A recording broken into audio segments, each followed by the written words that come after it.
Commissioner Cavell. Here. Commissioner Erickson Galt. Here. Commissioner Gershenson. Commissioner Gingell is absent with notice. Commissioner Hoffman is en route. Commissioner Johnson. Here. Commissioner Joliet. Here. Commissioner Long. Here. Commissioner Lubes. Here. Commissioner Markham. Here. Commissioner Miller. Here. Commissioner Nelson. Here. Commissioner Powell. Here. Commissioner Smiley. Commissioner Hoffman. Commissioner Smith-Charles. Present. Commissioner Spiz. Here. Commissioner Taylor. Here. Commissioner Weipert. Commissioner Woodward. Here. Commissioner Smiley. Mr. Chair, there's a quorum. Thank you very much. I will now call on the Honorable Commissioner Michael Spiz to lead us with today's invocation, followed by the Pledge of Allegiance.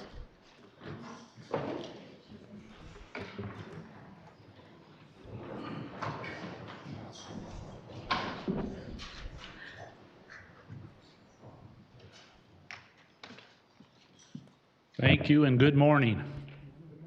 Good morning. Good morning. Good morning. Please bow your heads. Dear Lord, we are a deeply divided world today, both in our country and locally. Please give us the strength and guidance to come together for peace and a common good. Let us honor the memory of the service members and first responders who made the supreme sacrifice so that we may live in a country and their communities that are safe. May they rest in peace.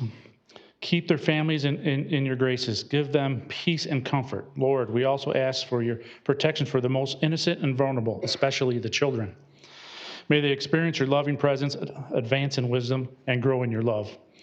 Our children's future is in your hands, and yet we have our own role to play in shaping that future.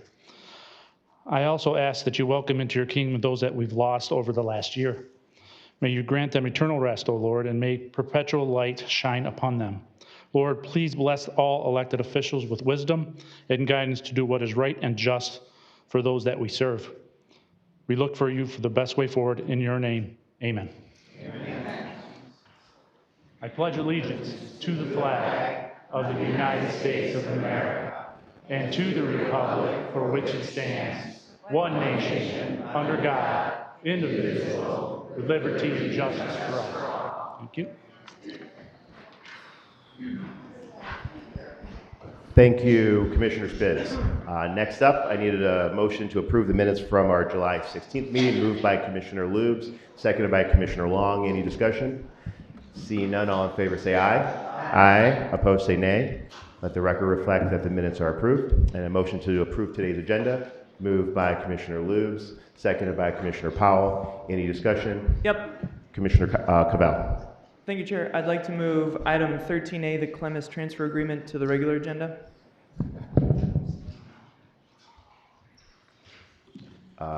Motion by Cavell to move item 13A. Moved and seconded. You don't have to do votes. You just do it out of courtesy. We're going to do a motion for the approved agenda. All in favor of moving the item to the regular agenda, say aye. Aye. Opposed, say nay. Let the record reflect that the motion passed. I'd like a roll call vote, The Mr. motion's Chair. passed. The motion's passed. And so 13A, if staff can please, while we go to the presentations, move item 13A to the regular agenda. Now we're going to vote on approving the agenda of item 13A as part of the regular finance agenda. All in favor say aye. Aye. Opposed say nay. Let the record reflect that the agenda is approved.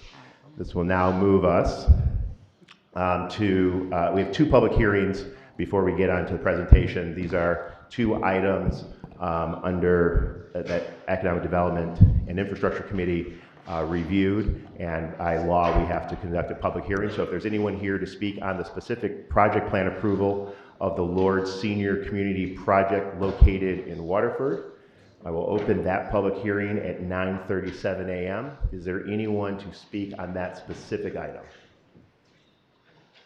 Once, twice. Seeing none, I will close that public hearing. And now I will open the public hearing for the project plan approval of the Lighthouse Michigan project located in Pontiac, Michigan. I will open that public hearing at 9:37 a.m. Is there anybody who wishes to speak specifically on that project? Seeing none, we'll close that public hearing. And now it will move us to presentations. And we have one proclamation today, and I believe that Commissioner Spiz is going to present on behalf of Commissioner Gingell. She's got an incredible recognition of a shining example of what makes our public education system not only work, but so great here in Oakland County. And so Commissioner Spiz, I'll give you the floor to recognize our honoree. Thank you, Mr. Chair. Is Eric in the house? There he is, right up front. Sorry. Come on up. First, I need to apologize for Commissioner Gingell. He had a family emergency this morning, so he called in his backup plan. Fortunately, unfortunately, I live a bit farther north than Lake Orion. I live in Oxford, which we're somewhat competitors on a day-to-day basis, but so be it. We can all come to agree occasionally. Okay. So this is Eric Mershart, who has been granted or awarded Teacher of the Year for District 9 in the state of Michigan.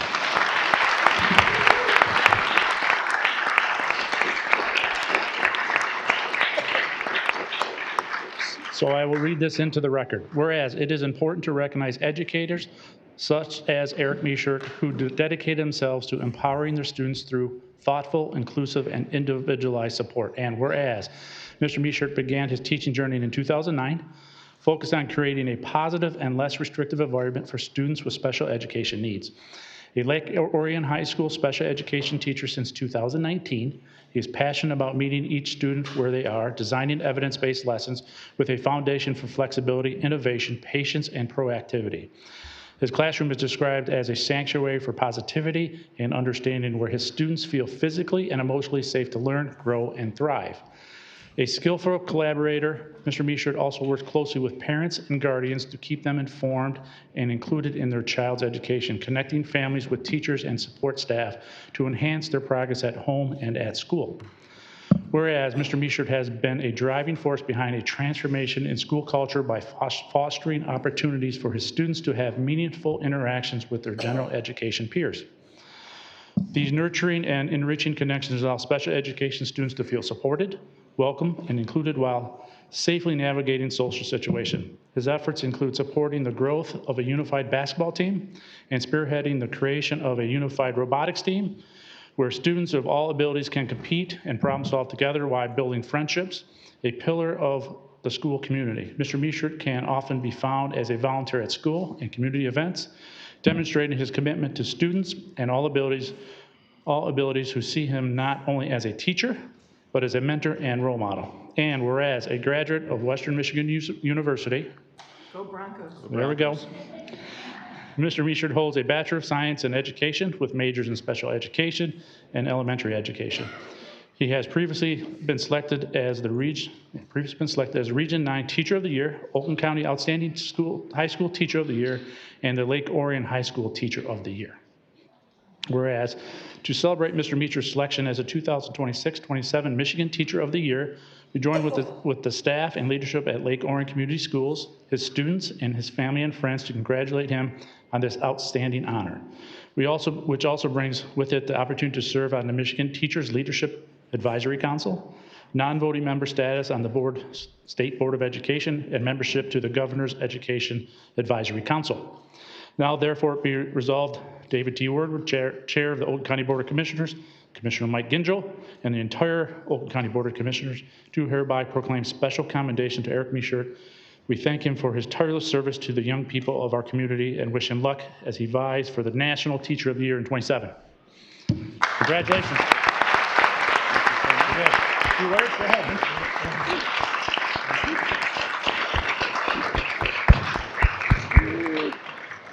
Well, thank you to Commissioner Gingell and the Oakland County Board of Commissioners. As someone who grew up, lives, and teaches in Oakland County, this recognition is extremely meaningful to me. I'm incredibly grateful for the students, families, colleagues, and community members who have shaped my journey as an educator throughout my career as a teacher. This honor is not simply a reflection of one teacher's work. It is a reminder of what can happen when schools and communities come together in support of students. I look forward to spending this year advocating for belonging for every learner and expanding opportunities so all students can thrive. Thank you for this recognition and for your commitment to education here in Oakland County. Thank you.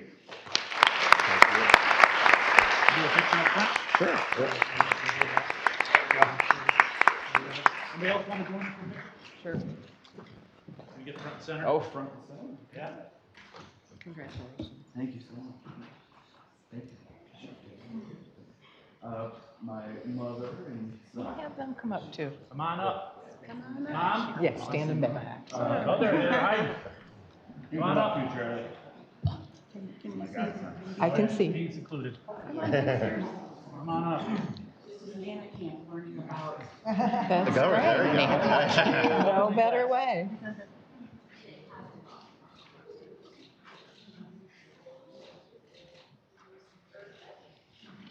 All good. Thank you very much. Congratulations. Thank again. you. Keep up the great work. Congratulations, enjoy the last day in the summer. Winding down fast.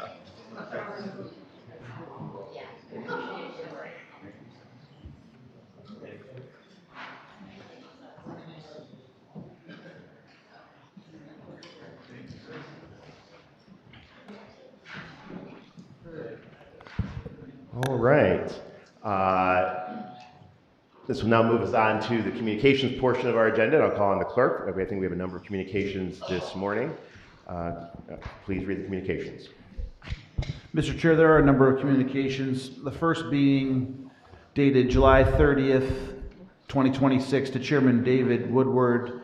Dear Chairman Woodward, pursuant to 2003 Public Act 281, Section 9A, please be advised that I hereby appoint Laura Dodd as Deputy County Executive. This appointment is effective on July 30th, 2026. Laura is a proven and experienced public sector leader. Throughout her career, she has demonstrated the vision and expertise to strengthen our workforce and support our businesses and communities.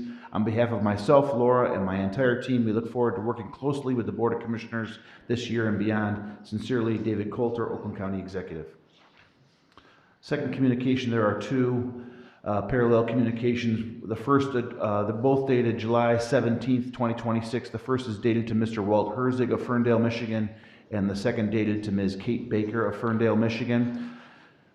Dear Walt and Kate, I am pleased to inform you that you are hereby appointed to serve as a member of the Southeast Michigan Public Historical Museum Authority for a term which expires on December 31st, 2028. And then for Ms. Baker, it's December 31st, 2029.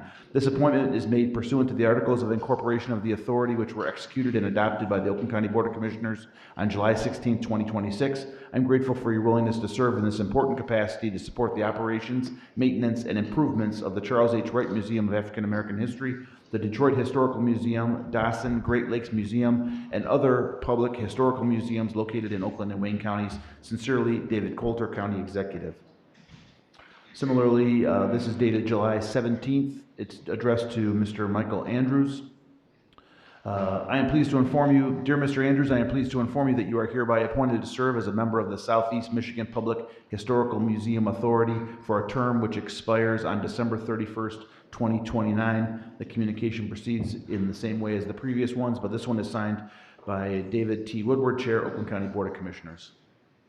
The next communication is dated August 6, 2026, and it comes to us from the National Association of Counties, addressed to the Honorable William Miller. Dear County Commissioner Miller, as President of the National Association of Counties, it is my pleasure to appoint you to the following committees: Community, Economic, and Workforce Development Policy Steering Committee as the Vice Chair, and member of the Advisory Council on Immigration and Intergovernmental Affairs, as well as a member of the Large Urban County Caucus.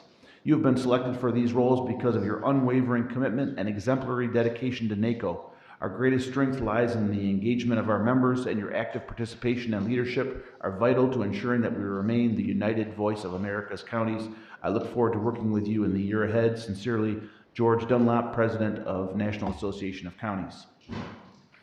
Similarly, dated August 6th, 2026, this one is addressed to Honorable Yolanda Smith-Charles, Oakland County Commissioner. Dear Commissioner Smith-Charles, as President of the National Association of Counties, it is my pleasure to appoint you to the following committees: a member of the Information Technology Standing Committee, a member of the International Economic Development Innovation Council, and a member of the Large Urban County Caucus. Similarly, similar sentiments from the president. Let's build the futures of our young people deserve, learning from what works, leaning on our communities, and meeting our county's youth with resilience, with purpose, and with pride. I look forward to working with you in the year ahead. With respect, George Dunlop, President, National Association of Counties. Next is a communication from Mr. Kalfani Stevens, dated July 10th, 2026. It's addressed to Ms. Jill Robinson, the Executive Director of the Oakland County Land Bank. Dear Director Robinson, please accept this letter as my formal resignation from the Oakland County Land Bank Authority, effective immediately. As I no longer meet the statutory qualification for service on the board requiring employment by a city within Oakland County, it is appropriate that I step down from my position. It has been an honor to serve alongside my fellow board members in support of the authority's important mission. I appreciate the opportunity to have contributed to its work and wish the board continued success. Respectfully, Kalfani Stevens.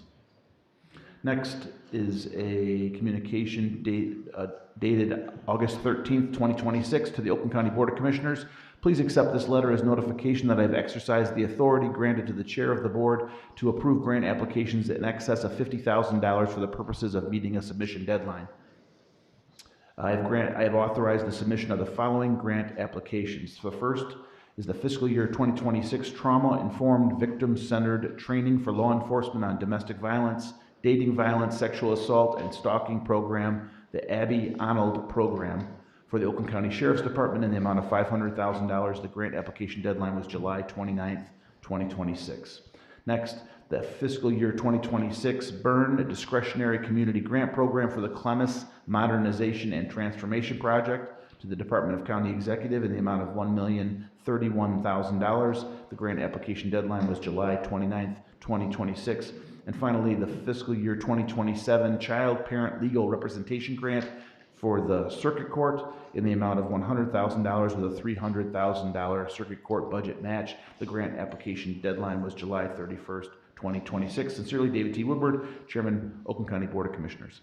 And finally is a director's report from Dana Lazenby on behalf of the Oakland Community Health Network. I will not read it all, but just some segments from the director's message at the beginning. As summer begins, it's August 2026, as summer begins to wind down, August offers an opportunity to reflect on the work ahead and the impact we can make together. Oakland Community Health Network continues preparing for several significant milestones, including implementation planning for HR 1, the opening of our crisis stabilization and crisis residential units, the expansion of OCHN's adult mobile crisis services. Thank you for your continued partnership as we work together to inspire hope, empower people, and strengthen communities. Mr. Chair, that concludes communications. Thank you very much. And I just want to underscore important communications, but to recognize again two of our colleagues, Commissioner Miller, Commissioner Smith-Charles, for being appointed.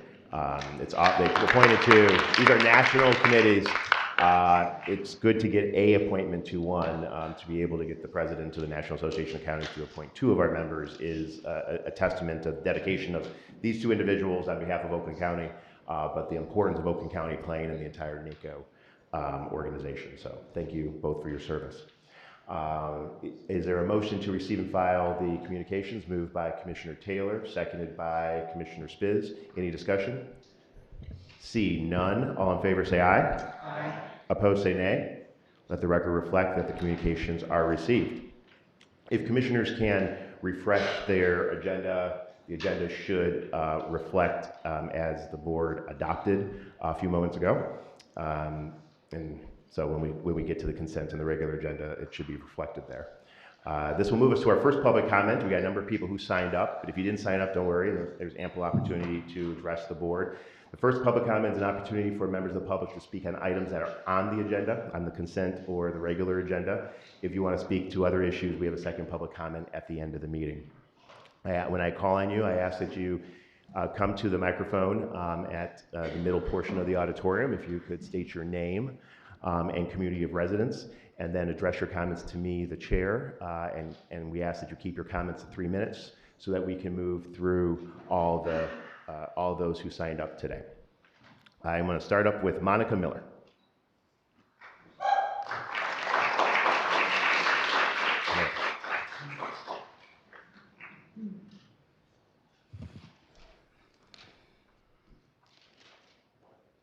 Good morning. Morning. Monica Miller. I live in South Lyon, Michigan. I have had the most unique experience with abortion in Oakland County. 2008, I helped retrieve 23 bodies of aborted babies from the trash dumpster behind the Woman Care Abortion Center in Lathrop Village on Southfield Road, operated by abortionist Alberto Hodari. The aborted unborn children ranged from 8 weeks to 23 weeks. And we saw their crushed, broken bodies. I have looked at things that the human eye is not supposed to see. Unborn children who suffered the terrible violence of abortion and then thrown in the trash. These babies are buried at Holy Sepulchre Cemetery in Oakland County. This board is soon to vote whether to give Planned Parenthood a $1.5 million worth of Oakland County taxpayer money. And we all know that Planned Parenthood performs such acts of violence and is an organization that officially supports abortion through the full term of pregnancy. Please do not allocate money for this organization. There are nearly 24 health clinics in Oakland County, plus the health department has 2 health centers.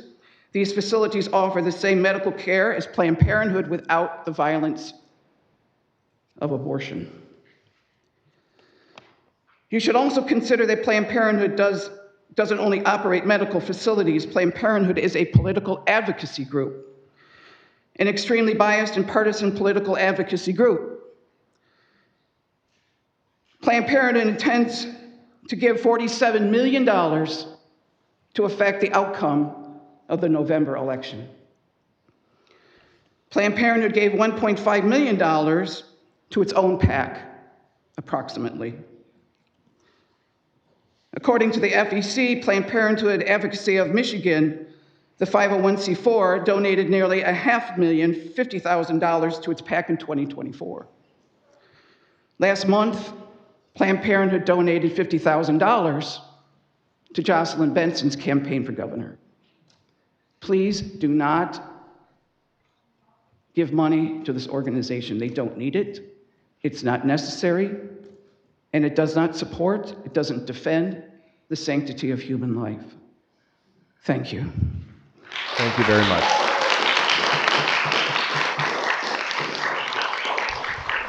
Thank you. I'm going to ask the audience to refrain from public demonstration. We've got people who are on opposite ends of the issue, and we want to encourage everyone who wants to come up to speak without any intimidation or anything. So if you could refrain from applause so that we can get through all the people who've signed up or want to speak and address the board this morning. Next up, I'm going to call on Chris McKenna.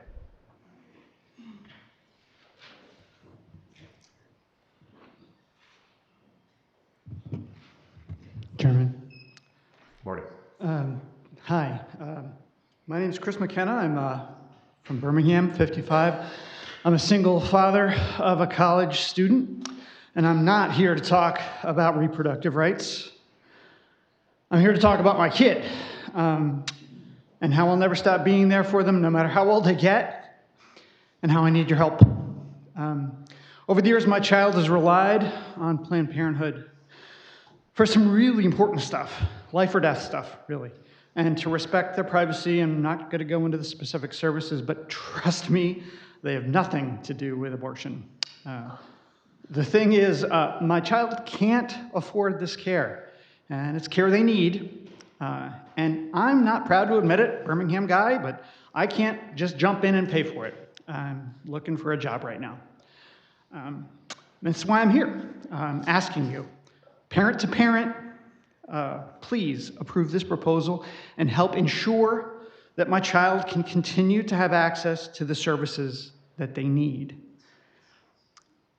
And, you know, it's not just my kid. I'm told that, you know, they have several friends who are all in the same boat, and they're all like panicking that they're going to lose access to the services that they need. In some cases, again, it's life or death stuff. These kids they can't afford the care, or either that or the crappy parents refuse to acknowledge that they even need the care, and they have nowhere to go. I've seen it in person. It's terrible. It's tragic. Please, if not want to lecture you or anything, but if you're intending on voting no on this proposal, please reconsider. Please try to see it from the perspective of a dad with a kid who needs access to services that Planned Parenthood provides, and a parent who can't just jump in and pay for it myself. And I believe that one of the things that this government thing is here to do is to help with the stuff that keeps you up on a Sunday night. I volunteer at Corewell in the ER, and I'm there like 2 nights a week. And from a purely opportunity cost perspective, as a practical sense, it's dumb. It's not practical, but it is the right thing to do. I mean, I was raised Catholic. I don't practice it, but I know the difference between right and wrong. That's the right thing to do. Put blankets on your kids and your moms and your dads. And I'm asking now for your help. Definitely, I'm more comfortable offering help to people who need it than asking for it, but this is where I am right now, and I'm a dad, and I'm trying to protect my kid. So please give me a hand. Thank you. Thank you very much. Next up, Christina McLonis, followed by Mary Doolan. Is it? Hello, I'm Mary Doolan, and this is my husband, Don. He's going to hold my hand. Oh, there's someone, Christine McLonis is first. That would be me. Yeah. Oh, yeah. sorry. Hey, you're next, ma'am.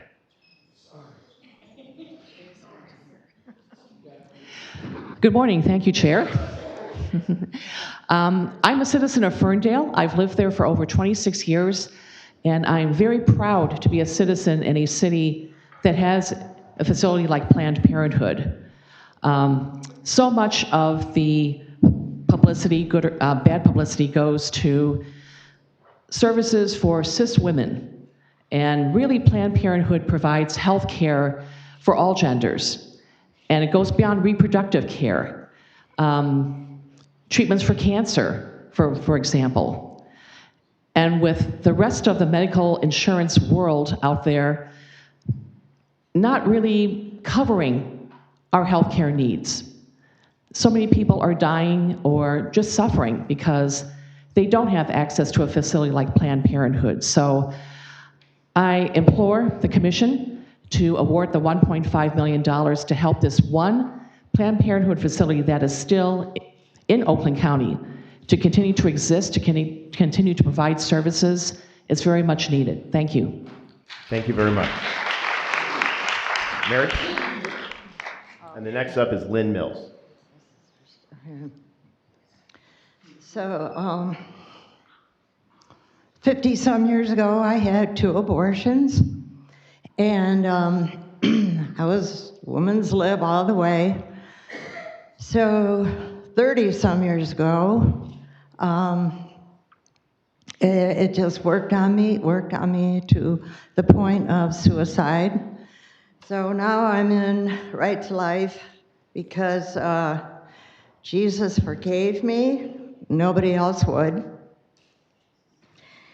And in Proverbs 31:8, verse 8, open thy mouth for the speechless in the cause of all such as are appointed to death.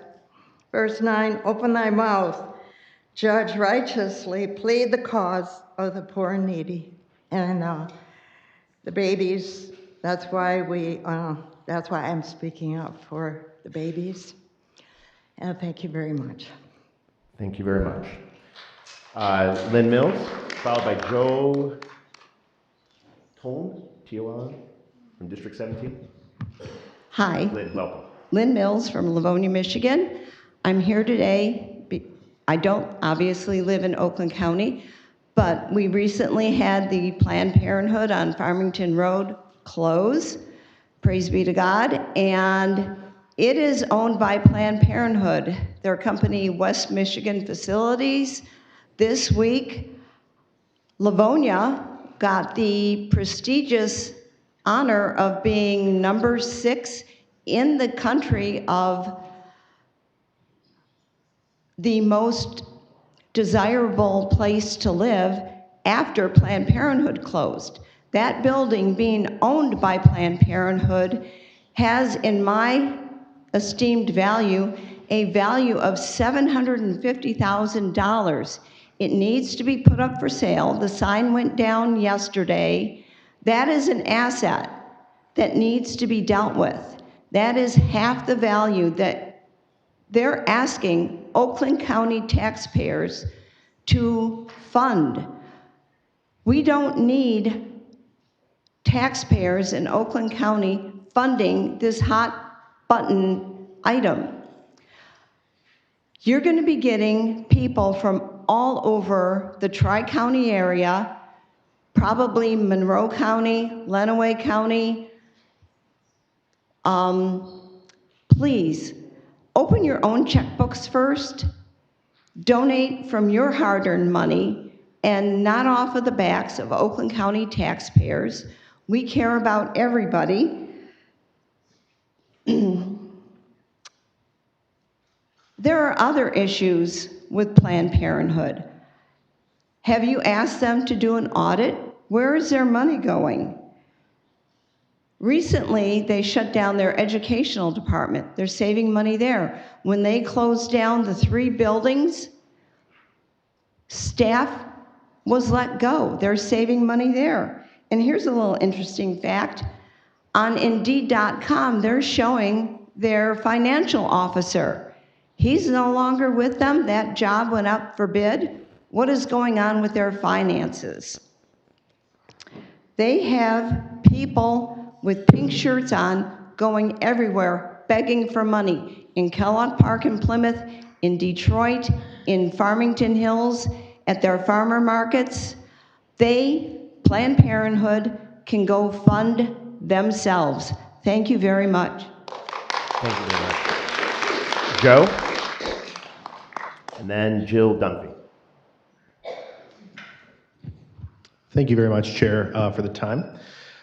You may be listening to a lot of this and thinking, if a Planned Parenthood in Oakland, I think it's the last one, I guess, in Oakland County closes, where do folks go for affordable services, insured or not? And I will just read a few names where, for example, your child could go if they needed help, other than this Planned Parenthood facility. They could go to the Waterford School Health Center, Mason Middle School Empowerment Zone, North Oakland Health Center, Summit Center, Whitman Empowerment Zone, Family Medicine Center, Baldwin Family Medicine Center, Owen Empowerment Zone, the Philip Henry Center, Orchard Lake Center, the Wellness Plan Medical Center, Jocelyn Smile Center, Pontiac High School Health Center, Pontiac Middle School Health Center, Harrington Empowerment Zone, Avondale High School Health Center, Brewster Elementary Empowerment Zone, South Oakland Health Center, Plum Hollow Center, Greenfield, and Ann Mayer's Pediatric Health Center. Those are federally qualified health centers where you could go, insurance or not, that will provide medical services for affordable cost. Those are all not Planned Parenthood. I find it interesting, I doubt any of them are large political actors who might donate to re-election campaigns for example, county commissioners. I think that's probably possible, especially those who are Democrat. Now, for those of you county commissioners who happen to be Democrat, I know at least one of you is a person of faith here. Speaking, by the way, on behalf of my grandparents, 2 elderly folks who can't be here today, but are also people of faith and are very convicted that none of the Oakland County budget should go to fund Planned Parenthood. If you are a person of faith and you are a Democrat county commissioner, I would encourage you, you don't have to vote yes, you don't have to vote no, abstain if possible. And I want to thank you for your time. Thank you very much. Jill Dunphy, followed by Patricia Kubota. Kubota?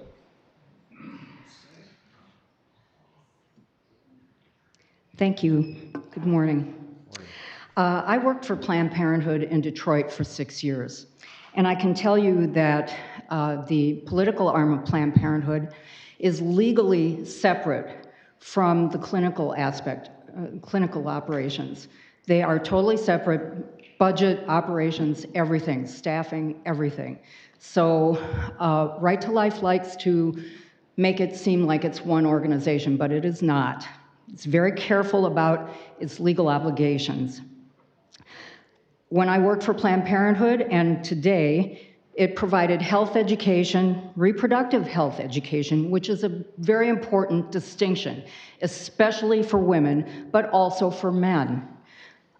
Several of you in this room, several of you men in this room, are of an age where you are likely to be diagnosed with prostate cancer. Imagine not being able to get that diagnosis or treatment for that. That's the kind of treatment that women are being denied.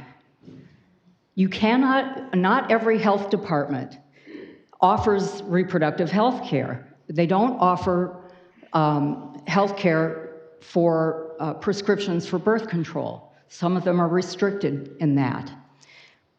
Planned Parenthood is one of the only organizations in the state to provide that information and that service for no cost or at a sliding scale. And they have been doing that for over 100 years. They offer cancer screening, STD screening and treatment, and often, as the gentleman who spoke for his daughter said, it is very often for women the first entry to health care, period. Not just reproductive health care, but to the health care system, ever. It was for me. And many employers offer health insurance, but many employers, and more every day, are excluding health care, reproductive health care for women from their coverage. They will not cover it. Not even for birth control, not even for, a lot of times, postnatal care or prenatal care. Planned Parenthood offers that.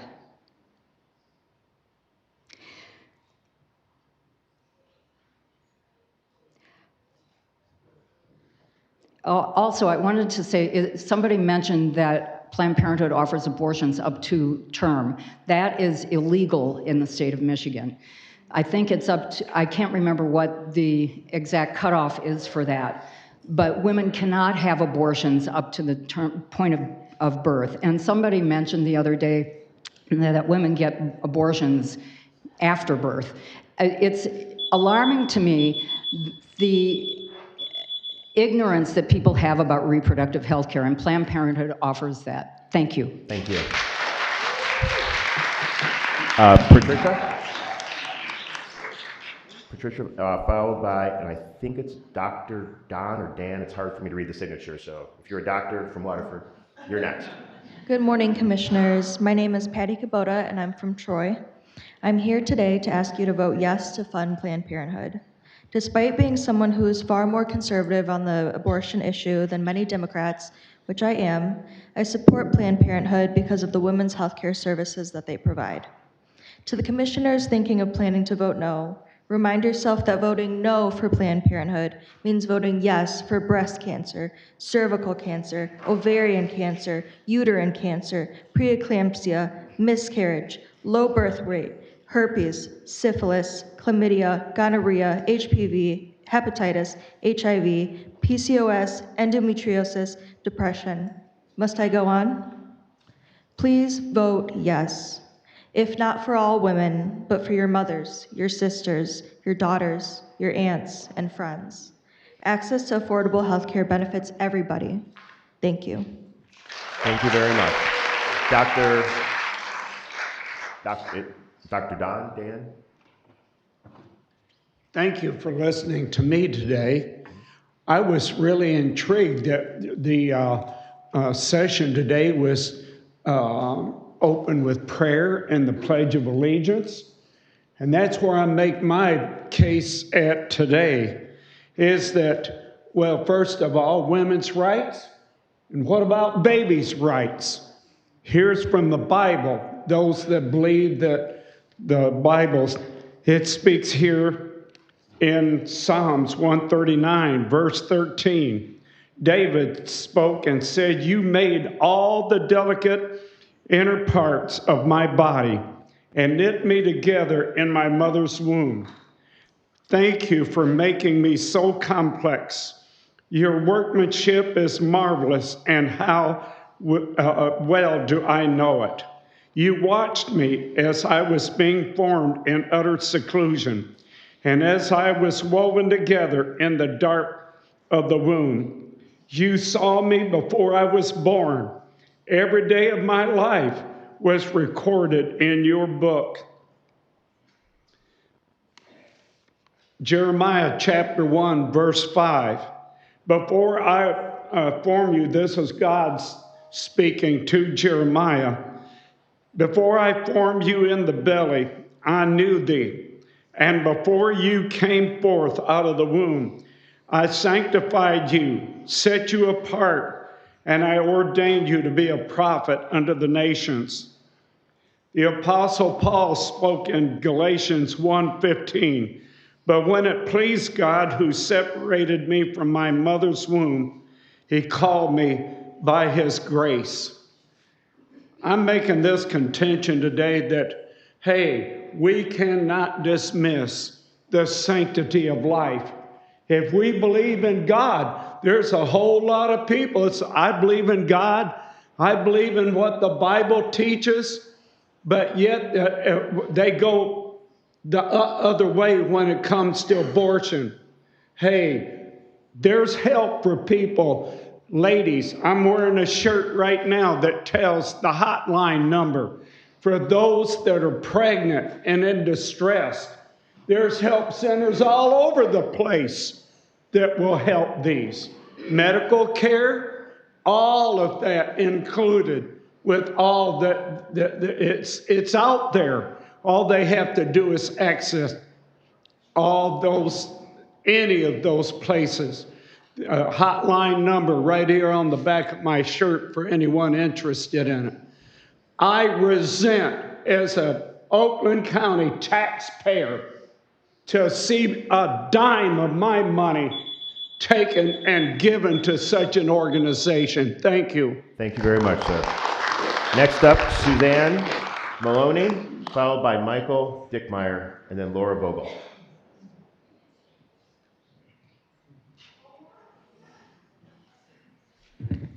Hi, I'm Sue Melanie from Royal Oak, and I am here to speak against the Board of Commissioners from entering into a contract with Planned Parenthood of Michigan.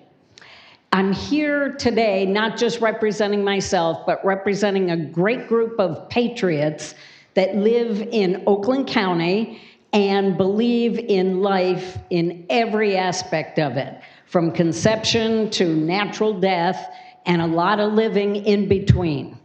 So I'm not going to speak about the moral issues. As you've heard, it's really heart-wrenching on both sides. So I'm not qualified to speak on the moral side of it, but I am going to say that today we are being told as local taxpayers that we have to foot the bill to the tune of $1.5 million to subsidize the abortion giant Planned Parenthood. It calls into question your stewardship of our tax money. Planned Parenthood offers services for fees. There's a fee schedule and everything else. And with cuts in federal funding, they can't make ends meet. Federal funds cannot be used for abortion only in very limited circumstance. That's why the cut in federal funds is really hurting Planned Parenthood. They announced in May that they were going to have to close these offices in the state of Michigan if the state didn't step in. So you have to ask yourself, why didn't the state step in? It seems to me Planned Parenthood is operating under a failed business model. If it can't make money enough to stay open, it should logically fail. Considering that the Planned Parenthood 2025 annual report boasts a balance sheet worth more than $3 billion, why would the county commissioners feel the need to have taxpayers subsidize services that insurance and clients are already paying? And services that are abhorrent to many people in Oakland County. There are others providing these services, as the gentleman just said, free of charge. Pro-life clinics, to name one. Why is it that this government, this Oakland County Commissioners, wants to put their hand on the scale towards one organization versus these other organizations that are providing women's services for free. Oh, I'm over. Thank you, Sue. Next up, Michael Dickmeyer, followed by Laura Vogel. Good morning. Good morning. Guess it's still morning. I'm not going to touch on all the other topics that people have already discussed, but I would like to speak to the financial side of this equation.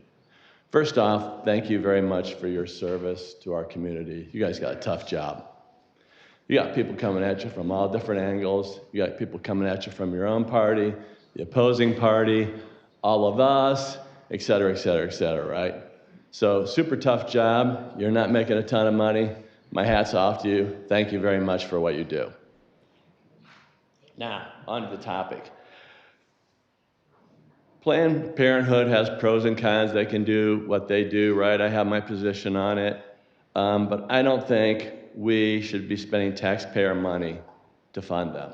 I worked my butt off all my life. I didn't get any money from my parents, okay? I retired at the beginning of this year, lucky enough to make the right investments to take care of myself and my family. But I don't want my taxpayer money going to nonprofit organizations. Why can't these guys support themselves? Why can't they have a business plan that supports what they do?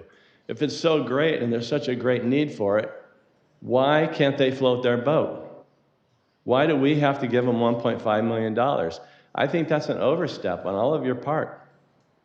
You're outside your box. It's not something we need to be doing. You're just going to bring yourself a ton of heartache over this, and I just think it's crazy. It's just not necessary. And then the fact that they're giving money out to politicians for upcoming elections looks like a laundering service to me. I know there's people that are going to say, no, no, no, this money's going to these specific things.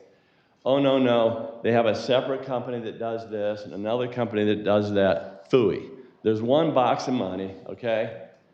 And we all know from what's going on in the world right now with fraudulent type of activities, there's money flowing in directions that it shouldn't be flowing.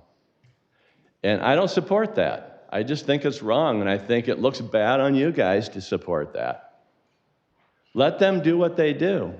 We're not putting them out of business by not giving them $1.5 million. They're a multi-billion-dollar organization. There's millionaires and billionaires all over this state that could easily give them this money. Let them go talk to those people. Have them come talk to me and solicit my money. But for you guys, taking the taxpayers' money, the Oakland County taxpayers' money, to do this just doesn't make any sense to me at all. Thank you for your time, and keep doing what you're doing. Thank you very much. Laura Vogel, followed by Jackie Myers, and then Robin McGregor.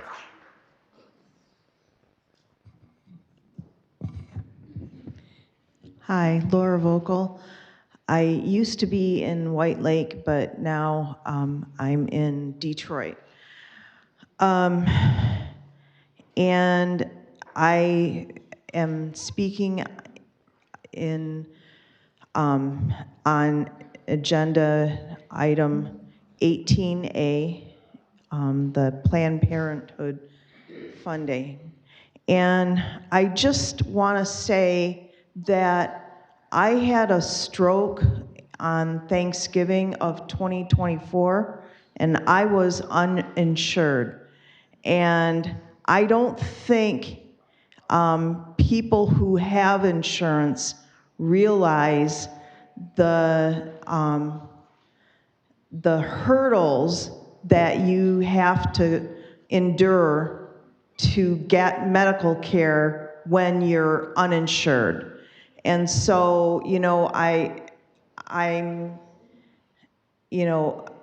maybe I'll talk to him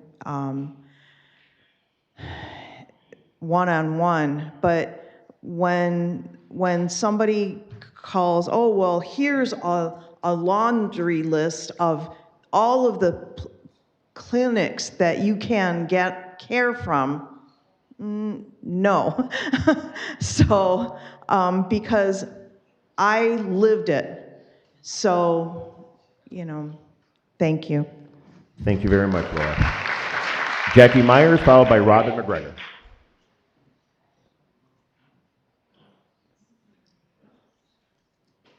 So my comment is probably best suited for second public comment, so I'm just gonna keep it, I'm gonna do a little baby Jack one. I just wanna say, no, it's about Planned Parenthood. Okay, I just wanna say that I thought about not coming here today because of how difficult it is to be around people that actively wanna take rights away from women and everybody that accesses these services. I strongly urge everybody to vote for funding for Planned Parenthood. It is funding for healthcare. There is absolutely no distinction. And if the Planned Parenthood clinic closes, that will be people that suffer and die without it. So please go ahead and pass that for me. Thank you. Thank you very much. Robin McGregor, followed by Jeanette Wareham. My name is Robin McGregor. I got married 44 years ago. And 6 months into my marriage, I had a tubular pregnancy. I went to my priest, who told me it was between me and God. He said, God gave you a brain, so you make your decision. So if I decided to do nothing, me and the baby would have died. I had 36 hours to make a decision. I started using Planned Parenthood at the age of 18 when I was out on my own. They made sure I had health care. They helped me make decisions on what my health care was. When I had cancer, we talk about saving the baby. The fact is, if you don't save the mother and you don't take care of your health and you don't have an avenue to take care of your health, how do you do it? I urge you to vote yes on Planned Parenthood, but I also want you to look at how we take care of people. Because if you have a child that wasn't supposed to be planned, how much does that cost the taxpayer? If you have cancer, and I've had cancer twice, my chemotherapy was $250,000 each time I did it for 6 treatments in one cancer, the last one. So Planned Parenthood helps you with things like HPV. Like the young lady said, how do we make a difference for people? Planned Parenthood does not only do abortions. That seems to be the main focus of some of the people here. But abortion is sometimes needed. I had 6 miscarriages. I need to make sure that everybody's health is taken care of. I was lucky enough during my 6 miscarriages to have a doctor who stood by my side. But we also worked at Planned Parenthood on his time off. It's about people's health. I want people to be able to take care of themselves. This isn't about killing a baby. It's about taking care of people in our community. Health is more important than anything else. Dave, you and I have had many, and I'm sorry to talk to the chair because I'm supposed to talk to you. You and I have had many different discussions. Some heated, some not. This is one that I agree on you because we need to take care of people. I don't want anybody to make a decision that is going to change their life. I have a church in my community that tells you to have the baby. And once that child has that baby, they leave that child and that baby. Who's going to take care of that baby? Oakland County. That's what happens. So please vote yes. Thank you very much. Again, I implore the audience so we can get through everybody, and I don't want anyone to feel discouraged to come forward. Next up is Jeanette Wareham, followed by Angelina Esteban, and then Danielle Mountain. Hi, thank you for allowing me to speak today. I'm a member of the Lakes Area Right to Life, and I'd like to share that there are other options for women than Planned Parenthood that are completely free. There are numerous pregnancy help centers for women to get free ultrasounds, free pregnancy tests, 2 to 3 years of free care for their children, for their babies, diapers, formula, clothing, education, parenting classes, and loving support from great staff. There are other options than Planned Parenthood. Also, Planned Parenthood reported in their annual report from 2024 and 2025 $2.1 billion in income and nearly $2.5 billion in net assets. $728.2 million came from private contributions. Taxpayer funding has increased for them, even though the One Big Beautiful Bill Act in 2025 defunded all their Medicare funding. There are other options for people, and as a taxpayer in Oakland County, and now a retired person on a fixed income, I do not want to see my taxpayer dollars go to that organization. There are the gentleman mentioned a number of healthcare facilities that offer free services for women. Reproductive health care doesn't mean just aborting a baby. There are other options for women, and if you're going to give any money, give it to the pregnancy help centers that provide completely free services and other options for women, including adoption. Thank you very much. Thank you very much. Angelina Esteban, followed by Danielle Mellon, and then Sally Walker.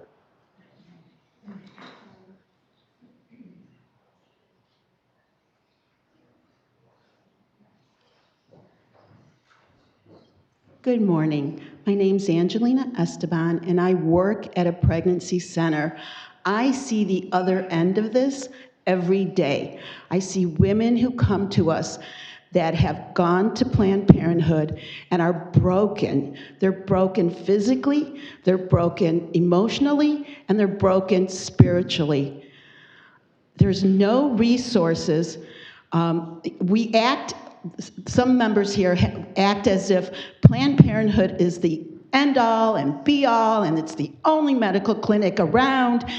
That's farce. It's wrong.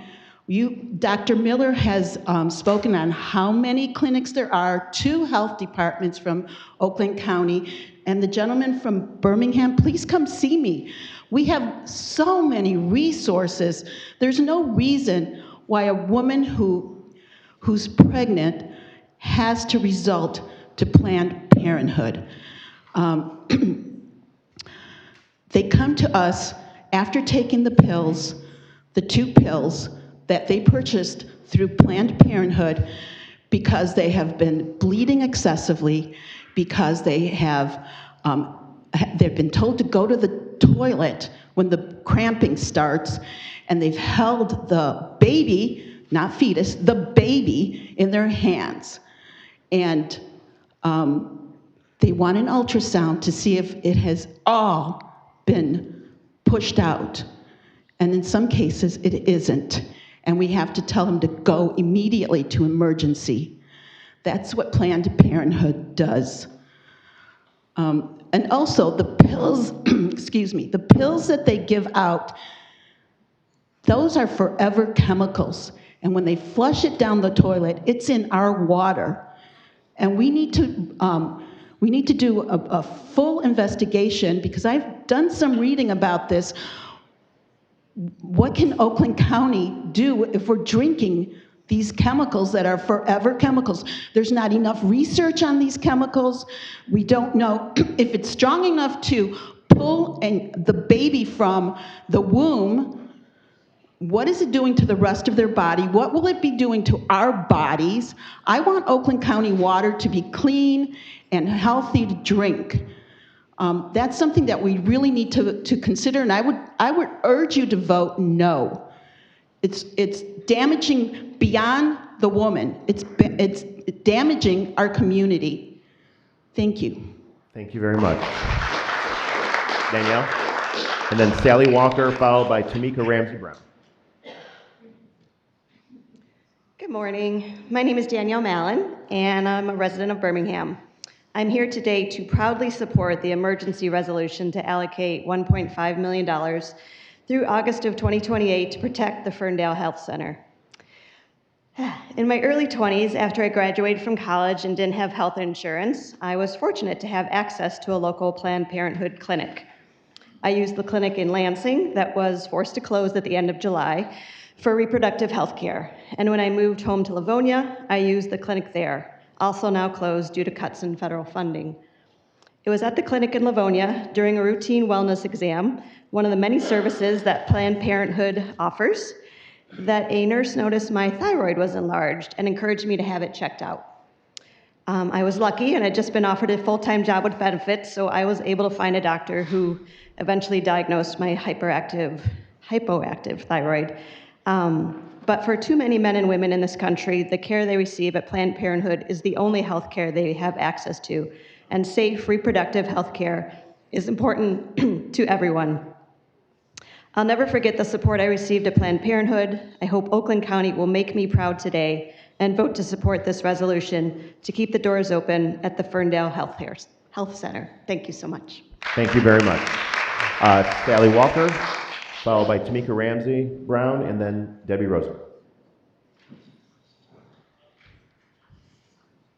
Hello. I support the emergency resolution to allocate $1.5 million to protect the Ferndale Health Center. I know that this is not the only place that people can get health services, but this is a place that they can get health services without judgment, and a place that will not put the life of the baby ahead of the life of the mother. I also used Planned Parenthood in Pontiac when I was a young woman because I did not have health insurance, and it was there for me at a time when I needed it. And I think there is a strong misconception that Planned Parenthood equals abortion. That is not a service that the Ferndale Health Center provides. They do provide a medical abortion through a pill up to 12 weeks, not 9 months.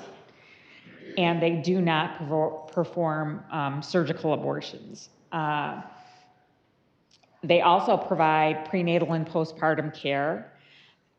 They address reproductive concerns. They provide vaccines, wellness and preventative care. There's so much more to it than just abortion. And I don't think we can discredit the importance of having that in our community. I care about my community. I want everyone to have access to health care. It's easy to say that they can go to these other places, but as I said, a lot of people just don't feel comfortable doing that because not everyone has the same beliefs. And as some other people have mentioned, we talk about, well, adoption is a great option, but then nobody seems to address what happens to those children when a young woman, a 16-year-old maybe, has a baby and does not have the resources to care for that baby. Someone has to, and no one's really talking about who's doing that. I support the resolution, and I hope that we will continue to care for all the members of our community. Thank you. Thank you very much. Tamika, followed by Debbie Rosenman, and then Judy Yanichek.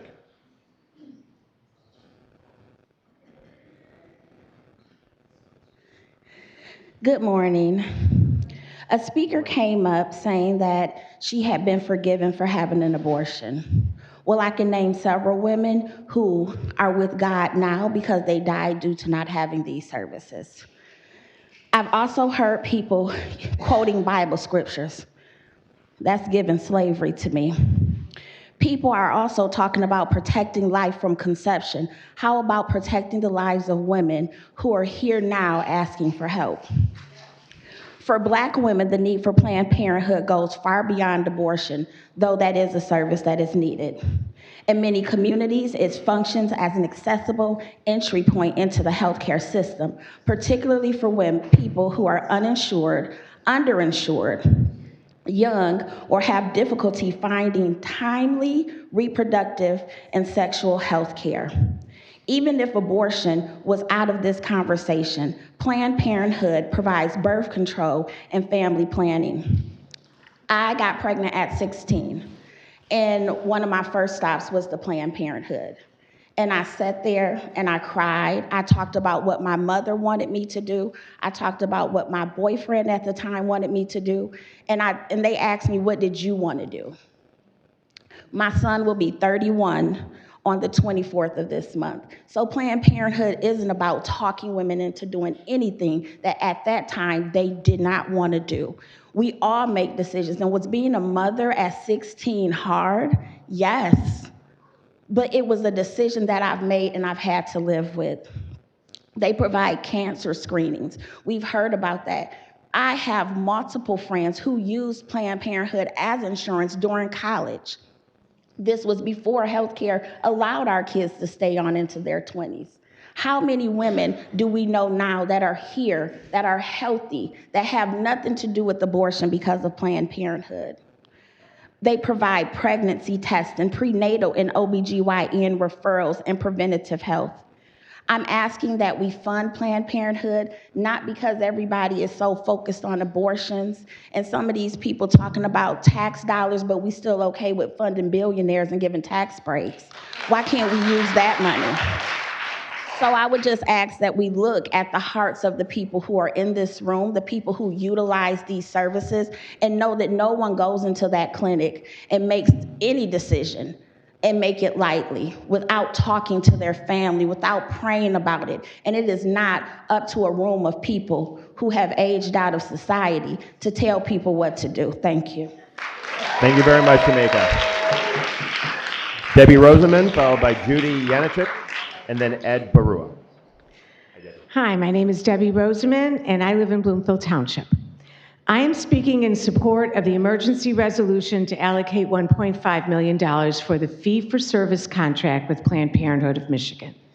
Did you know that Planned Parenthood of Michigan has provided 6,330 visits by Oakland County residents just this last year, offering nearly 7,000 STI tests and dispensing more than 4,000 cycles of birth control? Ferndale is the only Planned Parenthood clinic left in Oakland County after 3 Michigan health centers closed on July 30th due to the loss of federal funding. Passing this emergency resolution will keep access in place for thousands. Due to the large number of patients being served at Planned Parenthood, just how would those many thousands of people be accommodated by all these other healthcare providers? It would put a real strain on the system and make it very difficult for the patients. I'm asking our commissioners to approve this resolution so that the county would reimburse $206.53 per eligible visit only for Oakland County residents, capped at $1.5 million over 2 years. For 14 years, Oakland County residents have had a place to go to for health care that is confidential, affordable, and does not ask them to prove that they deserve it. This vote decides whether that will continue. Please vote yes. Thank you very much. Judy Yanachek, followed by Ed Barua, and then Marley Karstens.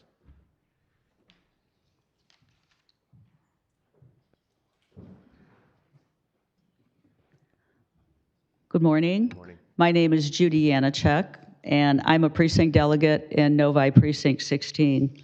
I'm here today to express my concern and the concern of my friends, family, and neighbors regarding the $1.5 million no-bid contract to the Ferndale Planned Parenthood Health Center. My question is, why should the taxpayers of Oakland County pay to fund the Ferndale Health Center because the federal government has defunded Planned Parenthood? The services covered by this contract include, and a lot of this is repetitive, but I think it's important to reiterate, in-person and telehealth services, cancer screenings, annual wellness exams, sexually transmitted infection testing and treatment, contraceptives, and reproductive health counseling. We have about, and this is also mentioned, we have about 22 federally funded health clinics plus 2 county health departments, all of which provide low-cost or free health care to those in need and offer all of the same services that Planned Parenthood provides. If the Board of Commissioners wants to use our tax dollars, let it benefit the entire community, not one huge organization. Why wouldn't we allocate money equally to other NGOs like Lifespan and Right to Life, who offer services to women about pregnancy alternatives? Planned Parenthood, an NGO, has an annual revenue of over $2 billion, in addition to net assets of over $2.5 billion with a B. Planned Parenthood's latest annual report reflected a $29 million loss, and the prior year they gained $27 million. Despite them losing $2 million in 2 years, according to the Warren Weekly, and I quote, Planned Parenthood Action Fund announced more than $47 million campaign through November to support abortion right candidates and oppose Republicans who voted to defund the organization. Additionally, Planned Parenthood's political advocacy arm, Planned Parenthood Advocates of Michigan, contributed $50,000 to Jocelyn Benson's gubernatorial campaign. This appears to be a shell game of moving money around to fund Democratic candidates with our tax dollars. To vote to allocate $1.5 million to Ferndale Planned Parenthood is financially irresponsible with a strong political bias. Please vote no on this.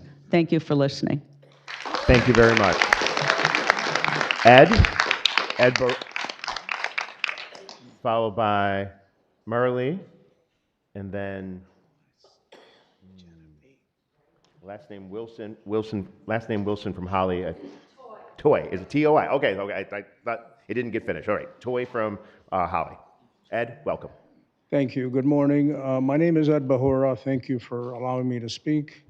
I'm a commercial property owner and taxpayer in Pontiac for 32 years. I've been in business for 50 years. Throughout my career, I've owned 18 businesses. And I mentioned that background, and I was also the chairman of the board of Gleaners Community Food Bank. I mentioned the background for one reason. I spent much of my life making financial decisions and being accountable for them. And I've learned one basic principle. When you are entrusted with someone else's money, you have a greater responsibility to spend it carefully. Today, you are considering spending $1.5 million of taxpayer money. The question is simple. Is this an essential responsibility of Oakland County government? You are fiduciaries. As commissioners, you are stewards of taxpayer dollars, not the owners of them. Every dollar you spend was earned by someone else. It came from a young family struggling to pay their mortgage and buy groceries, a senior stretching a Social Security check and choosing between food and medicine, a small business owner fighting rising costs while trying to make payroll. When you vote on this $1.5 million expenditure, remember, you're not spending the county's money, you're spending our money. An individual has a right to make a legal personal choice, but there is a separation question. Who should be financially responsible for that choice? When an individual chooses abortion, why should the financial responsibility for that decision be transferred to Oakland County taxpayers? Oakland County has families struggling with housing, residents with mental health, and children who need support. With limited taxpayer dollars and so many pressing needs, we should be asking where the $1.5 million can do the most good. Taxpayer money is limited, and every dollar spent here is a dollar unavailable for those responsibilities. Before you cast your vote, I respectfully ask each of you, if this was your own money, would you consider this an essential responsibility of county government? We entrusted you with our money. Please honor that trust. I respectfully ask you to reject this $1.5 million expenditure and reserve those tax dollars for essential responsibilities of Oakland County government. Thank you for your service. Thank you very much. Marley, followed by Toy Wilson and then Justine Gebrecht.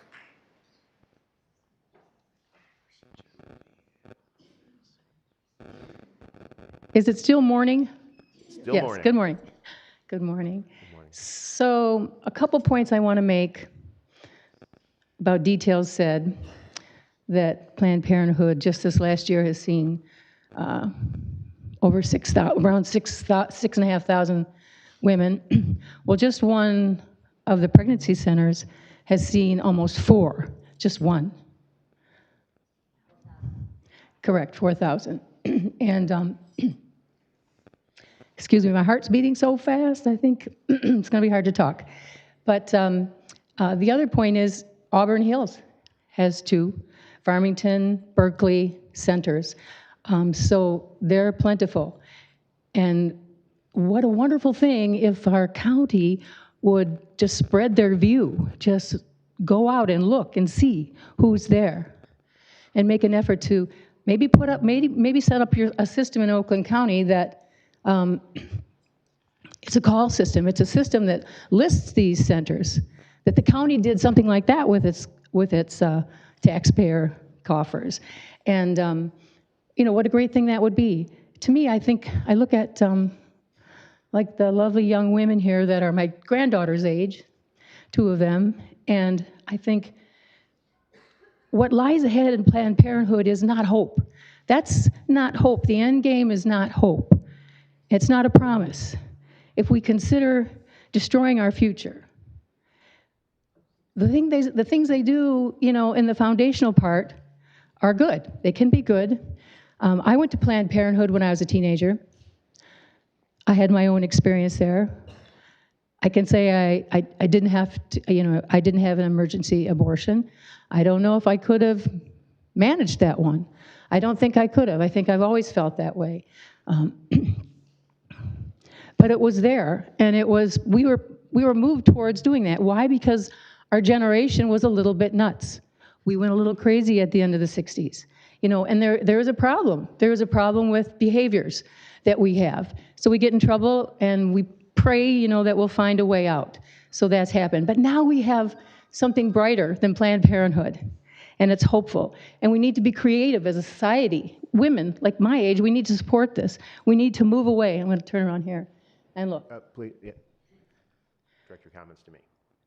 But we are speaking to all that are here. And there's other things we can do, as a county. Don't use this money to give to Planned Parenthood, because actually the votes don't really show a relevance here to do that. I mean, if you had a complete occupation of all the ideas and all the votes, it might make sense, but you don't. So please, let's get creative and plan a better future. Thank you very much. Toy Wilson, followed by Justin Gabranth, and then Autumn Baker.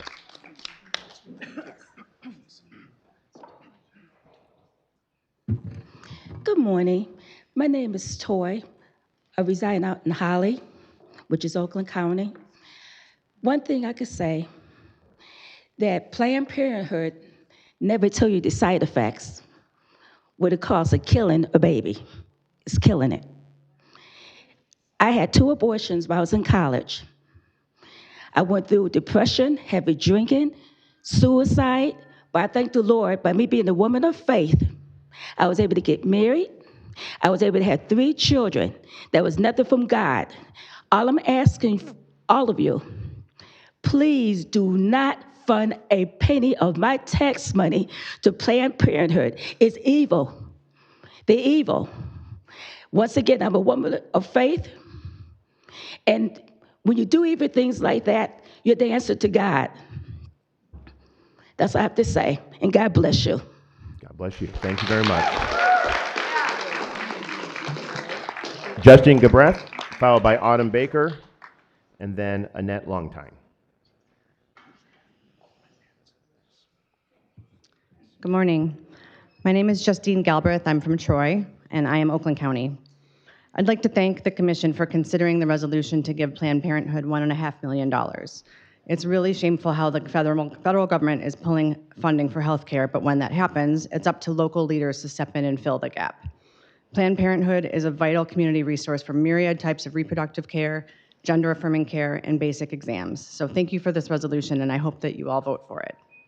Thank you also for not moving public comment on a controversial topic. Plenty of folks here disagree with me and the chair who put this forward, but they deserve to be heard before a vote, as we all do. I have to say, though, that this resolution does confuse me. For months, I and other residents have been asking for aid to immigrant communities in Oakland County affected by ICE. We've been told that that money doesn't just appear, that there isn't $100,000 for food and legal aid just laying around. So I have to wonder, how is $1.5 million suddenly available?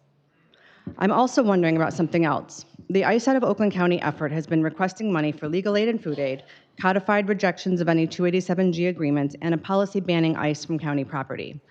Another excuse we've gotten for not doing these things is that the commission is afraid of the Trump administration. The federal government could retaliate and take some of our funding, and you have to protect the budget.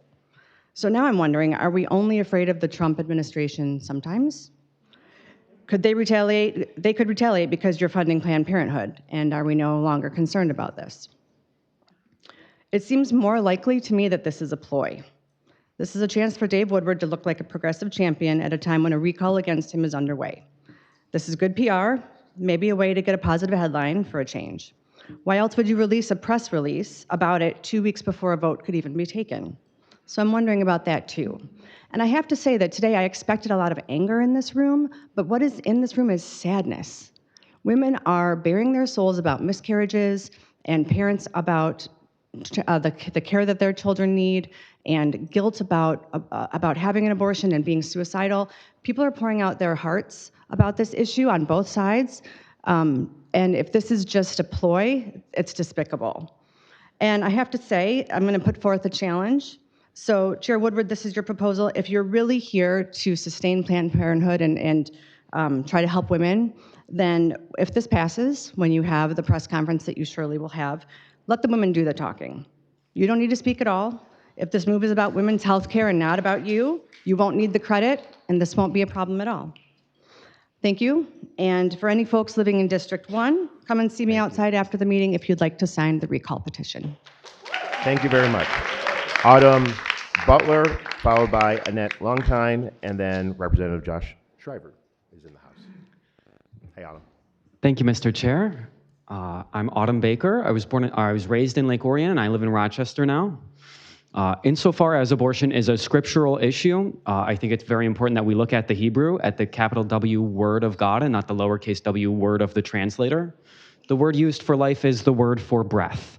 Biblically speaking, the idea that life begins at conception comes from Greek philosophy and not from any prophet. Insofar as abortion is a legal or an ethical issue, there is no situation where men are required to risk their bodies for the lives of others. The Good Samaritan law gives amnesty, but not obligation. Everybody here with 2 kidneys, you have decided not to save a life. It may have been easier for you to ignore, but you have decided not to save a life. Now let's get personal. I spent much of my own life trying to understand what was wrong with me and suffering under circumstances that I was blind to. And when I realized that healthcare for my condition existed, I very suddenly transitioned from wallowing in depression to fighting like hell for a chance. And with the support of my entire family and an enormous amount of personal privilege, I went through a very expensive 5-month-long process to receive gender-affirming care from the University of Michigan. And 5 months was extremely quick, and the thousands of dollars that my family hemorrhaged was actually pretty cheap as far as gender-affirming care goes. Not to mention that it took a toll on me personally, but that was absolutely necessary for me to live my life as a human being again. And the vast majority of people I know are not in a position to do that.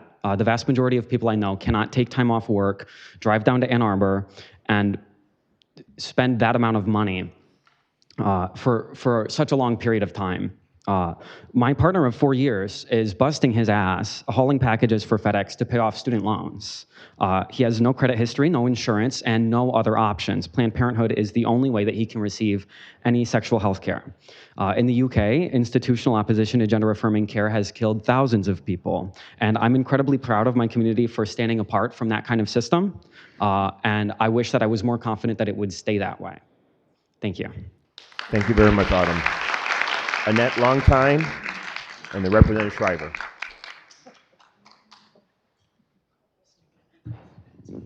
Hi, my name is Annette Longtine. I'm from Holly and Bob Hoffman's district in Groves Township. And I oppose the giving of $1.5 million to Planned Parenthood. Planned Parenthood is a hyper-political billion-dollar industry that does not need our money. Yes, their funding was cut off for a year, but they are now fully funded once again. And if they needed the money from being cut off, why didn't they ask for it at that time? Every dollar we give them for health care services frees up money for abortion and political campaigns. This year alone, as you heard, they're putting $47 million into elections nationwide, having already given Jocelyn Benson's campaign $50,000, and they are also putting $800,000 into defeating Mike Rogers. Why should I, a taxpayer, contribute to their partisan politics? You heard a story of how many years ago a woman received counseling and help from Planned Parenthood and had her child. Truth is, over the past 20 years, things have changed. Planned Parenthood's abortion rate has steadily increased while their health services have steadily decreased, and there are numbers on that.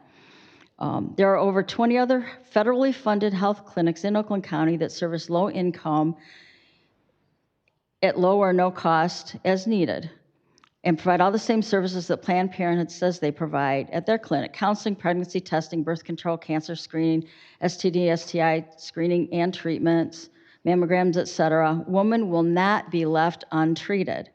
Planned Parenthood says they service 6,000 people. Have you checked on these other health centers, done the research on how many people they service? Why should we, the taxpayers, put our hard-earned money into $1 billion business? Besides that, most abortions are now done telehealth and mail order, and that's why some of these clinics are closing. The physical buildings aren't necessarily needed, and the clients coming in are down. There's so many other needs in our area. This is not about abortion. In Michigan, a woman does have, no matter what you heard, the legal right to have an abortion through all 9 months of her pregnancy. This was decided during Prop 3 and put into the Michigan Constitution. There are other clinics that also do abortions. This is about your constituents and the taxes they pay when so many of them are struggling to pay for housing, taxes, groceries, gas, just to get to work, school supplies, medical bills, so many other needs in our area. People living paycheck to paycheck. And throughout Oakland County, there were over 40 millages on the primary ballot, and most of them passed, so there's going to be more taxes. I was told this is not a new tax, but is money in reserve. It's still from our taxes. Let's put that money in reserve to better uses in our county by helping more than just $1 billion business where the president makes almost $400,000 for a supposed nonprofit. Help the people fix the roads. Thank you. Thank you very much. Representative. Next up after the representative is Leona Lefevre, and then Rosa Scrobola. Representative, welcome. Morning. My name is Josh Shriver. I'm the state representative for Michigan's 66th District, Northern Oakland and Macomb County, Ortonville to Romeo, and everywhere in between. I live in Oxford with my wife and our baby boy. I'm here today to urge every one of you to vote no on this $1.5 million giveaway to Planned Parenthood. Let me be clear. Planned Parenthood is the largest abortion provider in America. That is not opinion, that is fact. No amount of carefully written contract language about cancer screenings or STI tests changes the truth. Our county health providers, they do cancer screenings, they do STI tests. I voted for a budget that funded public health. The money is there for the cancer screenings and the STI tests.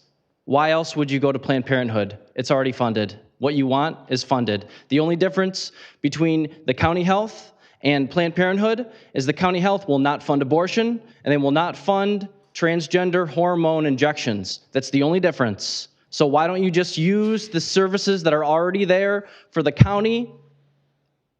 What gives? When you send public money to this organization, you free up other dollars that keep the abortion business running. Michigan allows abortion through all 9 months of pregnancy. I was on the floor last term when this passed. I stood in opposition and my microphone was turned off. There's no access crisis. There's only a crisis of conscience. You were elected for the best interest of the people of Oakland County, including the unborn. Why are you forcing taxpayers to fund the destruction of human life? Many of the people in my district and across this county believe that every child in the womb has an inherent dignity given by God. They do not want their hard-earned money used to support an organization that ends those lives and then turns around and spends millions electing abortion-loyal politicians who expand abortion further and further and further. This is not healthcare. This is the face of the abortion industry asking you for a public subsidy. I call on every commissioner sitting here today to reject this resolution. Again, cancer screenings and STI tests are already funded. They are already funded by the county health department. So why are you seeking to give $1.5 million to Planned Parenthood for the same services that are already funded? Cancer screenings and STI tests. That's what you're claiming $1.5 million is for. Why? It's already funded. Just vote no, please. This is stupid. Thank you, Representative. Leona Lefevre, followed by Rosa Scribola. Leona, welcome. Good morning, esteemed Chair and Oakland County Commissioners. My name is Leona Park Lefevre. I live in Wixom, Michigan. I have been an Oakland County resident since 2010 when my mom and I immigrated here from South Korea. Like many Asian countries, Korea has an infamous history of aborting unborn children solely based the fact that they were female. This practice is known as sex-selective abortions and has become so popular by the time that I was born, it was illegal for doctors to tell my mother what my gender was. Sex-selective abortions have normalized this practice of poisoning, dismembering, and starving innocent children in my home country. We moved to America to give me a better education. We believe that Oakland County would be a safe area for us to stay. Come to find out that today, there is a plan to make this area less safe for our unborn children. As a Korean American woman, I am against this funding proposal for the same reason I'm against sex-based acts of violence. Abortion in itself is a form of age-based discrimination. Abortion is killing our children in our community because they are younger than us. Why aren't we protecting children in our neighborhoods of all ages? Instead of using our tax money for a cause that goes against basic human decency, we should use it for a more moral and needed cause. Oakland County Commissioners don't allow this resolution to further fund a form of legal age-based discrimination. Thank you. Thank you very much. Yeah. Rosa Scribola, followed by Savannah Suti, and then Trevor Skupczynski. Hello, Chair. Hello, County Commissioners. My name is Rosa Scribola, and I've lived and worked in Royal Oak this past year. Recently, I moved to Washtenaw County, but Royal Oak and Oakland County is close to my heart, and I want to speak today on behalf of people of Royal Oak, people in this county, and many people you've heard before who've spoken, as well as family and friends who live and work in Oakland County. I just wanted to touch on something that has already been touched on regarding the Planned Parenthood proposal. Planned Parenthood has donated $47 million to elections this year. They've donated $800,000 to the Michigan election this year. And now we're giving them $1.5 million to fund Planned Parenthood. That seems really unnecessary and maybe at the worst partisan. I don't want to assume that here, but the reality is, if they really need this money, then why don't they take some of their $47 million or their $800,000 that is being used in Michigan and give that money to keep their clinics open? I would understand this if Planned Parenthood hadn't already given away all that money. It just seems completely unnecessary and wrong to be giving that money that way. And I know people are saying, well, it's like the 501c4 branch, not the 501c3 branch. The reality is it's extremely common for 501c4s to give money for that money to flow from 501c4 branches to 501c3 branches. That's pretty obvious. So to give this money to the 501c3 side and say, oh, it's not going to be at the 501c4 side, it really doesn't matter because that money can flow from 501c4 to 501c3. I think to be giving this money and to say like, oh, this is needed for Planned Parenthood when they've already given millions of dollars away is just unnecessary use of our tax dollars and very unjust. As other people have already been saying, we have federally funded health departments in Oakland County that these resources could be going to. I care about women's health. I'm a woman. I care about these things. We already have resources for that for organizations that aren't giving away millions of dollars to elections. So why don't we just give our resources there and help the women, the children, and all people of Oakland County who care about their health and want these things to be helped with. So I really urge you, all of you, on all sides, all the commissioners here, regardless of which side you sit on, to vote no against this Planned Parenthood proposal. Thank you. Thank you very much. Savannah Suti, and then Trevor Skumpczynski, followed by John Koski.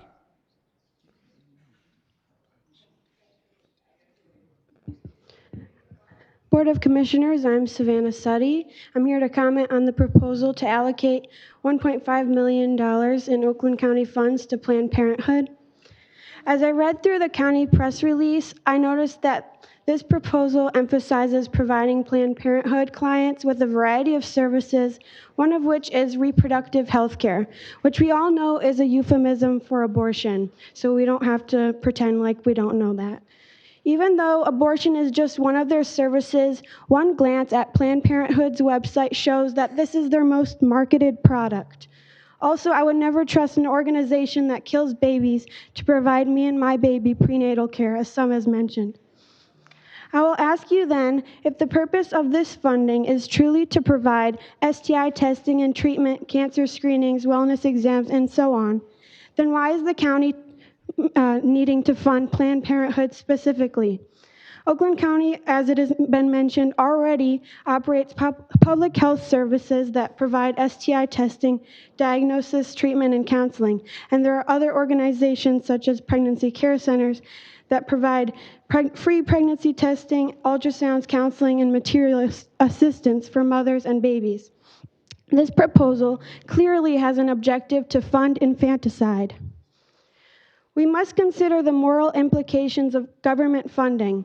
Regardless of where individual commissioners stand on abortion, the government has an obligation to use public funding responsibly and to serve all residents. Many Oakland County residents know that abortion is murder. Using our tax dollars to financially support an organization that provides abortions is a serious matter of conscience. Furthermore, if you vote for this proposal, you are aiding these abortion centers in the murder of many Oakland County residents. These babies are your neighbors, and you have the duty from God to protect them. I urge you to vote against this proposal and direct these funds to more godly and charitable resources. Thank you. Thank you very much. Trevor, followed by John Koski, and then Jenna Lindsay.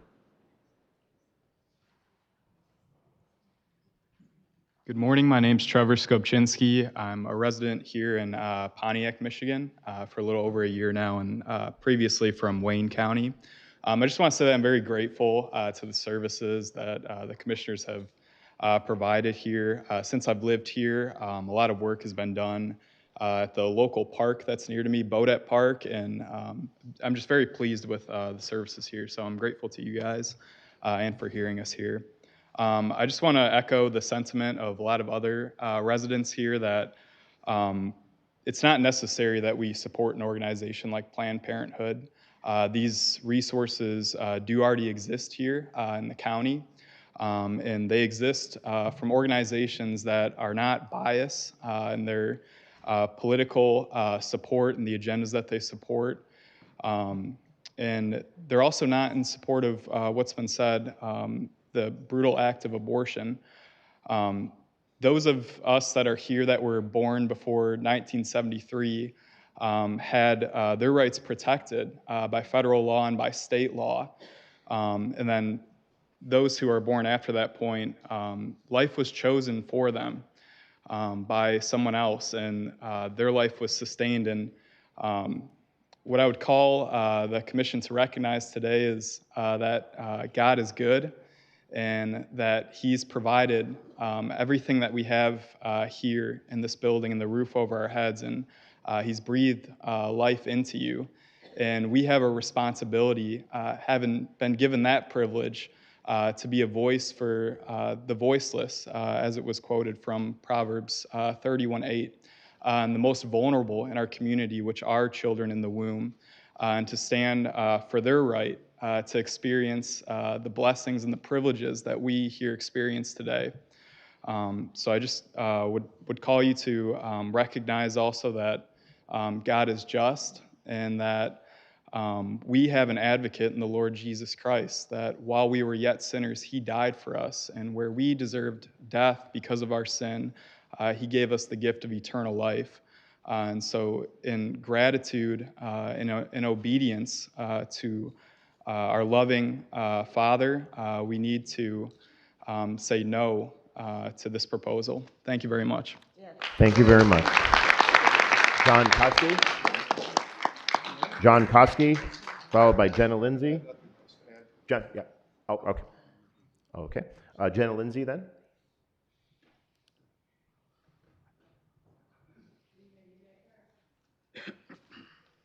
And after that, we'll have Abraham, I believe, Zong. Hello. I'm feeling a lot of conflicting emotions today because I hope that everyone votes yes to give $1.5 million to Planned Parenthood. I support any cause that will further women's reproductive health and protect gender-affirming care. And I think that's a great thing to do. Another great thing to do with reserve money would be give $100K to legal aid and get ICE out of Oakland County. But on the subject of Planned Parenthood, I am a former clinic defender. I spent several years outside of Planned Parenthood clinics protecting their patients from protesters. And I can tell you that most of the women that came were not seeking an abortion, but they were subjected to ridicule, shame, and grotesque images by people who are anti-abortion. A lot of those women were coming seeking counseling on birth control, STI testing. For like one example, I had a woman come in that was sexually assaulted, and she was coming to get STI testing. And a lot of insults were hurled her way because people assumed she was getting an abortion. Planned Parenthood's total roster of services are wide and all-encompassing, and only, I think, less than 5% of that is abortions. But I do want to say to all of the sanctity of life people that I hope to see you at the next anti-war protest, because your tax dollars are also being spent on bombs that are killing children in the Middle East. Do we care about that as much as we care about unborn babies? Because I never see any pro-lifers at those protests. Thank you. Thank you very much, Jenna. Abraham Zong, followed by Joseph Kazmarski, and then Adam Kuhner. Council members, I am Abraham Zang, an 18-year-old citizen, and I come here to encourage you to vote against this Planned Parenthood reimbursement.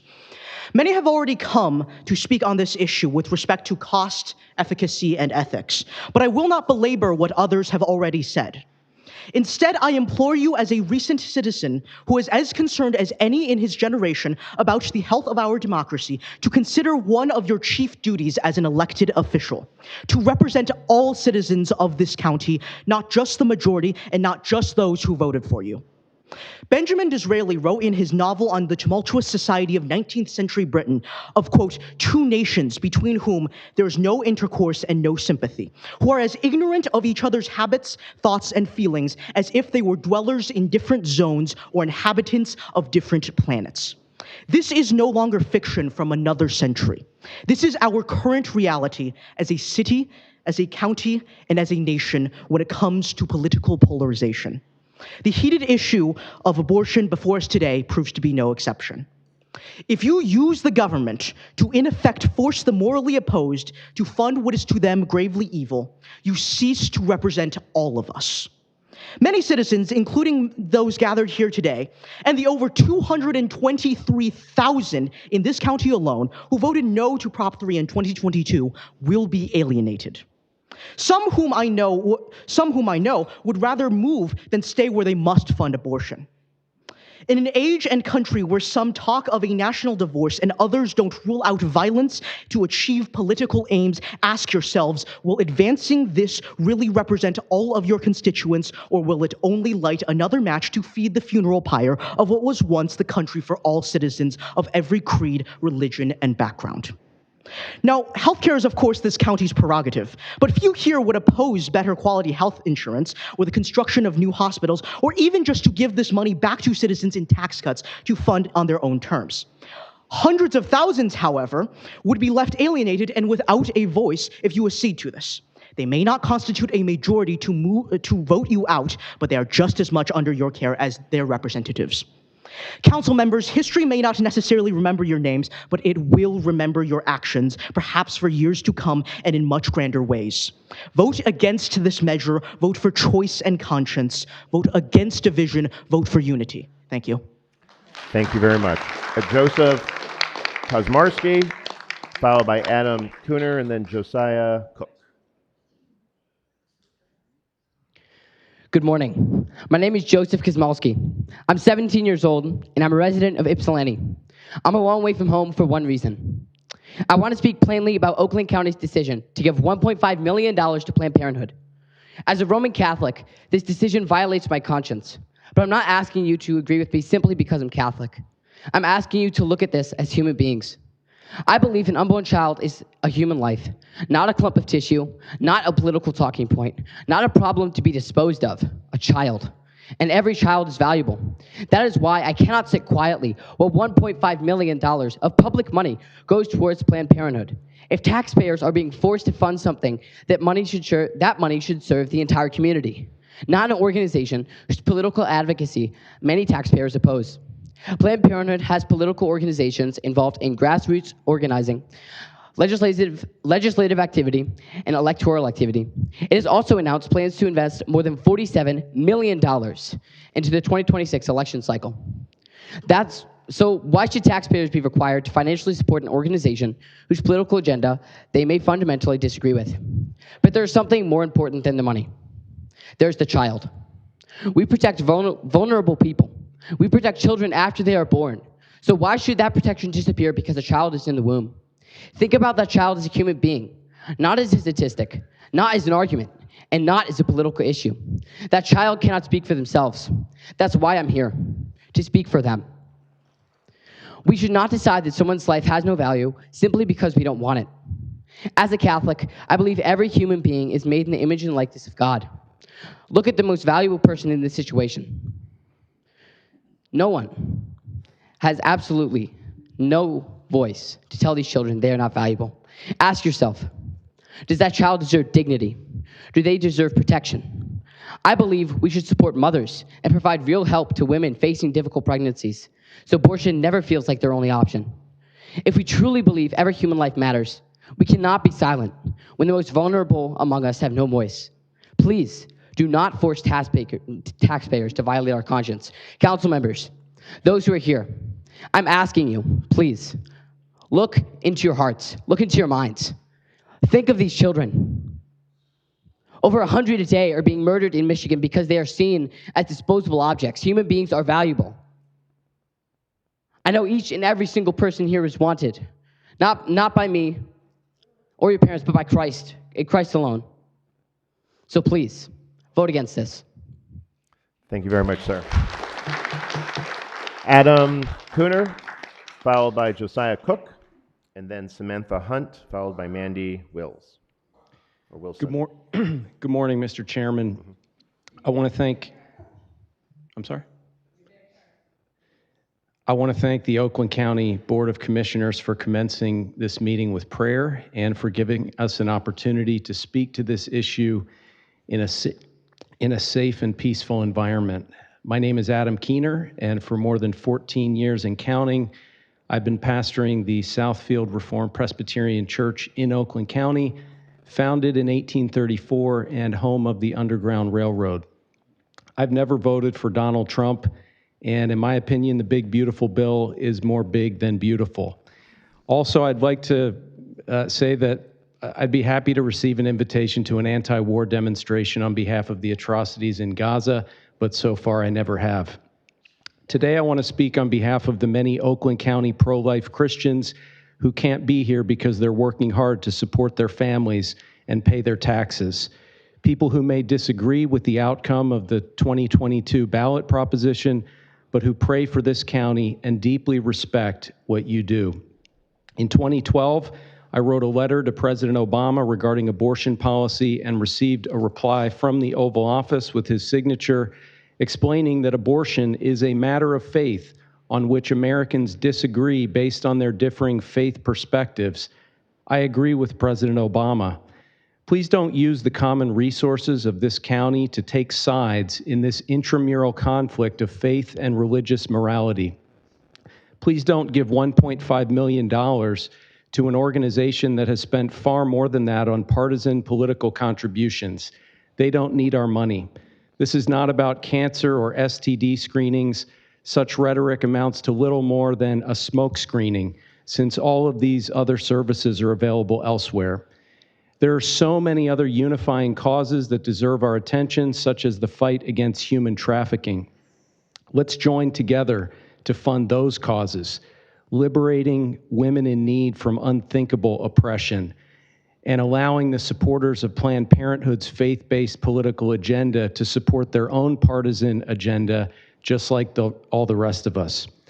If this is not about abortion, why doesn't Planned Parenthood promise not to use the funds for abortion in the same way that churches using faith-based funding for social programs are required to limit their use of funds? The answer is obvious. This is about abortion and always has been about abortion, as is reflected by all the pro-choice apparel in this room. The same people who want to fund Planned Parenthood think churches who support and endorse political agendas should lose their tax-free status. Then they turn around and seek to fund an organization which gives millions of dollars to partisan political causes whose supporters are quoting from the Hebrew Bible. Please vote no. Thank you very much, Adam. Josiah Cook, followed by Samantha Hunt, and then Mandy, and I believe it's Wilson, but the last few letters are missing. Josiah?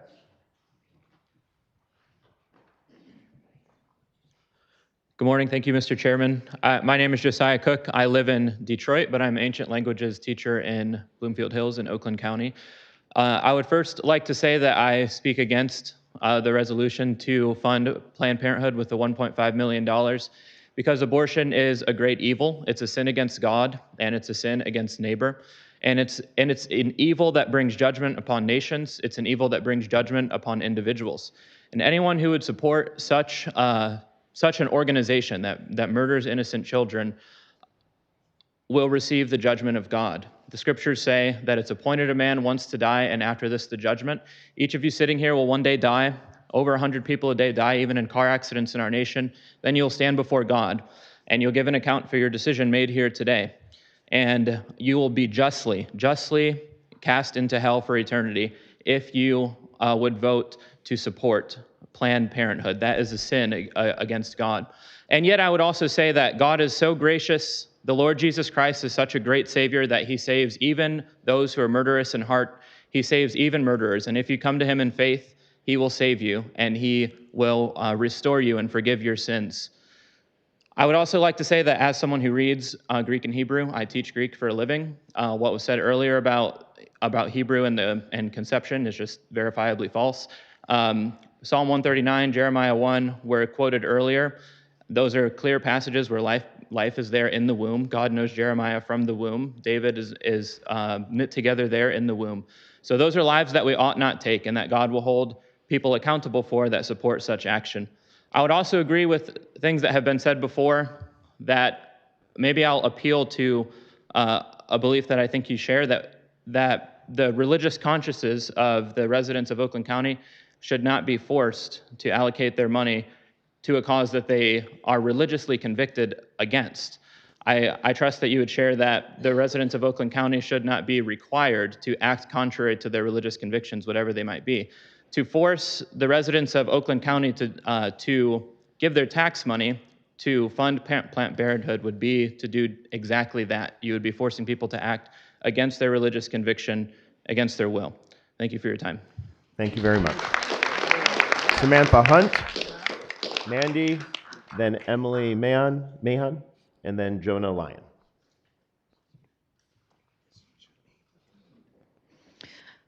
Hi, my name is Samantha Hunt. I'm a resident from Waterford. I am a mother of 3, and I, like many women, understand how dangerous pregnancy can be. We're not only in danger just in our health aspects, but also in danger as victims of domestic violence and homicide. Very often, women are targets while pregnant for many reasons. Funding Planned Parenthood isn't just about abortion, obviously, that has been discussed today. I myself have had very dangerous pregnancies without those factors involved that were my health. As I was bleeding out when my last child was born, I remember thinking to myself, I'm gonna miss it. Access to birth control is important to me. Access to birth control is important to a lot of people, and a lot of people are going to be losing Medicaid access at the end of this year.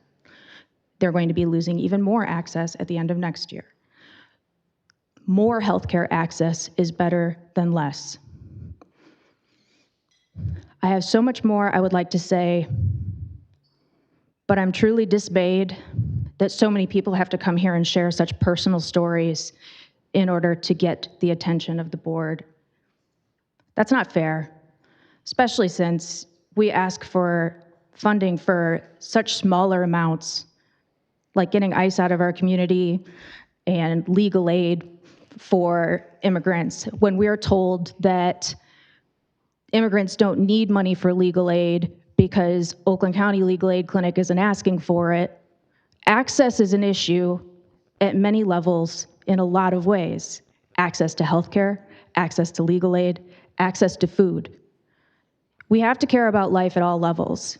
You can't just care when somebody's pregnant. You can't just care when somebody's born. They have to be fed. There are immigrants that are hiding in their homes, starving, and they're afraid of this upcoming school year. At the same time, there's school boards locally that are wondering how they're going to fund their upcoming school year because there's people that won't even show up because of this fear. And yet we're told Oakland County Sheriff doesn't work with ICE. Bring us the proof. If the proof is your eyeballs, how do I bring that proof to you? This is so unfair that you've brought this divisive issue to distract from the fact that we're trying to recall you. Have a great day. Mandy? Is it Mandy? Is it Wilson? Okay. Followed by Emily Mahon and then Jonah Lyon. Good morning. I'm an Oakland County resident.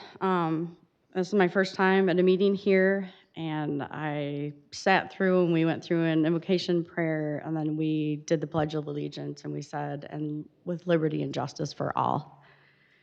And I can't even believe that I'm standing here and that this bill is up for $1.5 million. It's a huge amount of money. Oakland County, by and far, I thought from the time I've been here, has prided themselves on balancing the budget for Oakland County, right? We're fiscally want to be responsible with our funds, with our taxpayer dollars. We want to make sure that we are fundamentally doing good governance of our funds. I don't see that happening with choosing to even bring this up of $1.5 million to an organization who has millions. They don't need the funds, and the truth is that healthcare is out there in Oakland County, some 22 other health centers that provide the same services minus the abortion. we sit here and it's a very emotional topic, right? What are two things you don't talk about in your family if you don't want to argue at the Thanksgiving table? It's politics and religion. Yet abortion is a very emotional decision. Pro-choice, pro-life, it's very emotional. Things can get heated.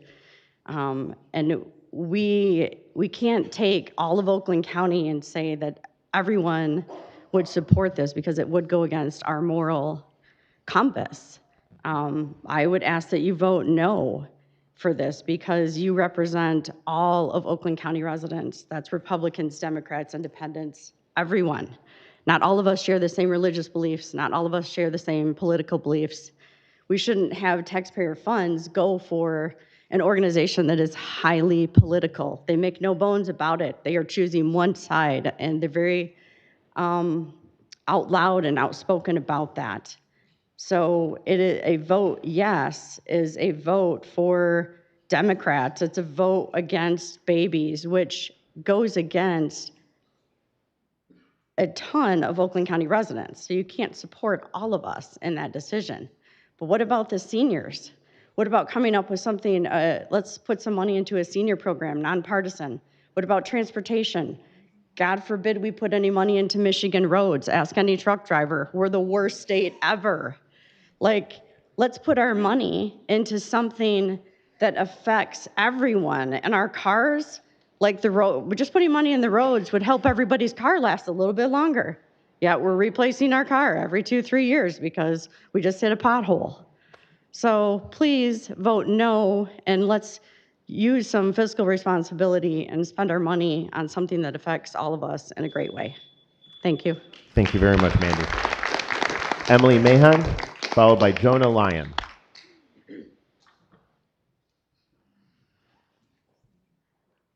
Hi, my name is Emily Mahan. I am about to move to New Hudson.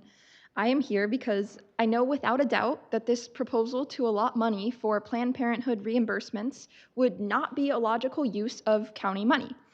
You are responsible for using well the resources entrusted to your care. This allocation of up to $1.5 million could be put to much better use helping the county as a whole. Think about how much $1.5 million really is. We can talk about serving the entire community, not just those who live near Ferndale, who will go to this particular Planned Parenthood location. I will be in New Hudson, far away from this Ferndale building. Many of your constituents can truly say, this proposal would not give us 1 cent of financial assistance. As a 19-year-old paying rent, I know money can get pretty tight. Taxes come out of my paychecks just like everyone else's. As such, shouldn't my money go to helping myself and other young people trying to get by in the world? What about $1.5 million to affordable housing?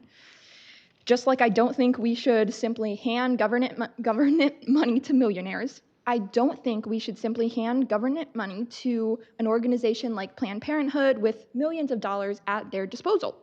So many of us would not be directly or indirectly assisted by this proposal. I'm a young lady. I believe women should get health care. I believe 19-year-old girls like me who don't live near a Planned Parenthood should still get health care. Will you really neglect to use this large sum of money to help your whole community stay healthy? Will you neglect to help those of us far away from this Ferndale location who will never be aided by this proposal? Please don't make me wish I wasn't moving to Oakland County. I think it's going to be great. But don't prove to your constituents you're incapable of prudently handling their money. If you are fiscally responsible, voting no is the only logical decision. Thank you very much. Jonah Lyon, followed by Paula Thornton Greer, and then Sarah Ford. Hello, County Commissioners. It's a great privilege to be here with you today and everybody else.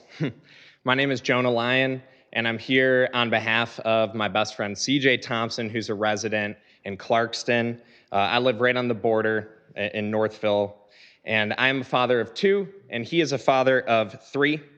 We're both, I'm looking for a house. I would love to go to Oakland County, but somehow he got a house before 44. So, and just for the record, Planned Parenthood in Ferndale does provide abortions at least up to 12 weeks as is advertised on their website. I'm firmly convicted that killing a baby is not the answer to the crisis of, what should we do with children who do not have parents? I believe that it's your responsibility to figure out how to take care of those kids.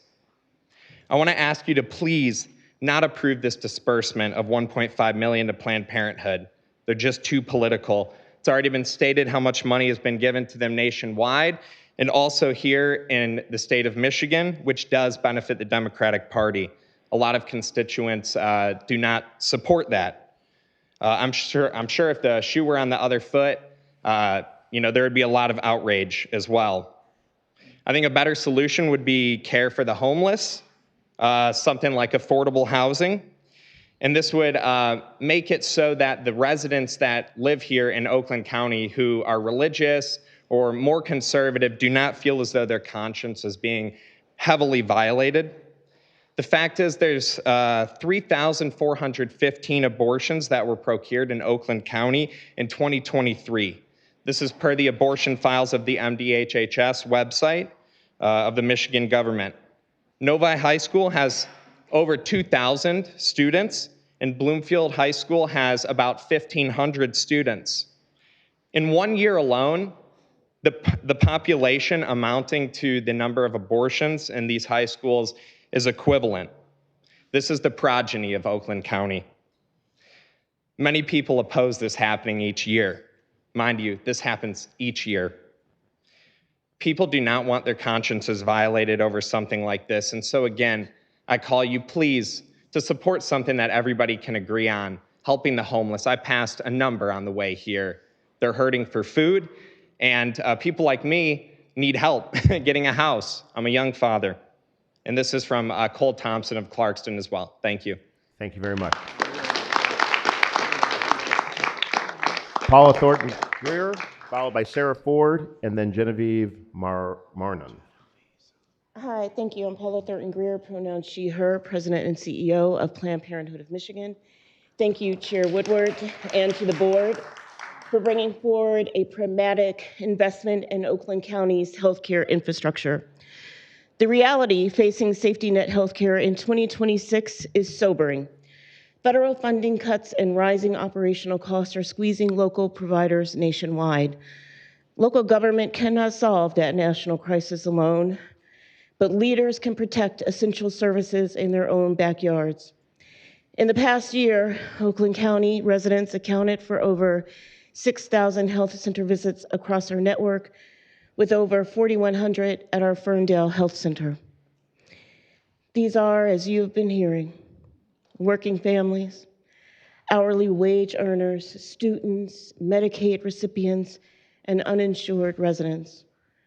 For members of our Black, Brown, and LGBTQ+ communities facing persistent systemic barriers, Ferndale serves as a critical, trusted access point for cancer screenings, STI treatment, birth control, wellness exams, and so much more.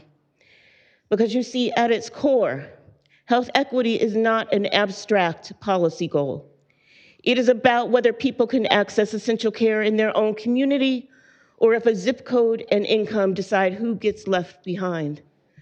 A regional safety net works best together, but no single provider can absorb the 6,000 additional visits without widening the health disparity gaps that already divide our state. Sustaining this clinical capacity in Ferndale stabilizes the entire healthcare ecosystem and protects uninterrupted access to care. The fee-to-service agreement directly reimburses verified preventative clinical care, and I urge a yes vote today. Thank you. Thank you very much. Sarah Ford, followed by Genevieve Marnon, and then Marie Gravel.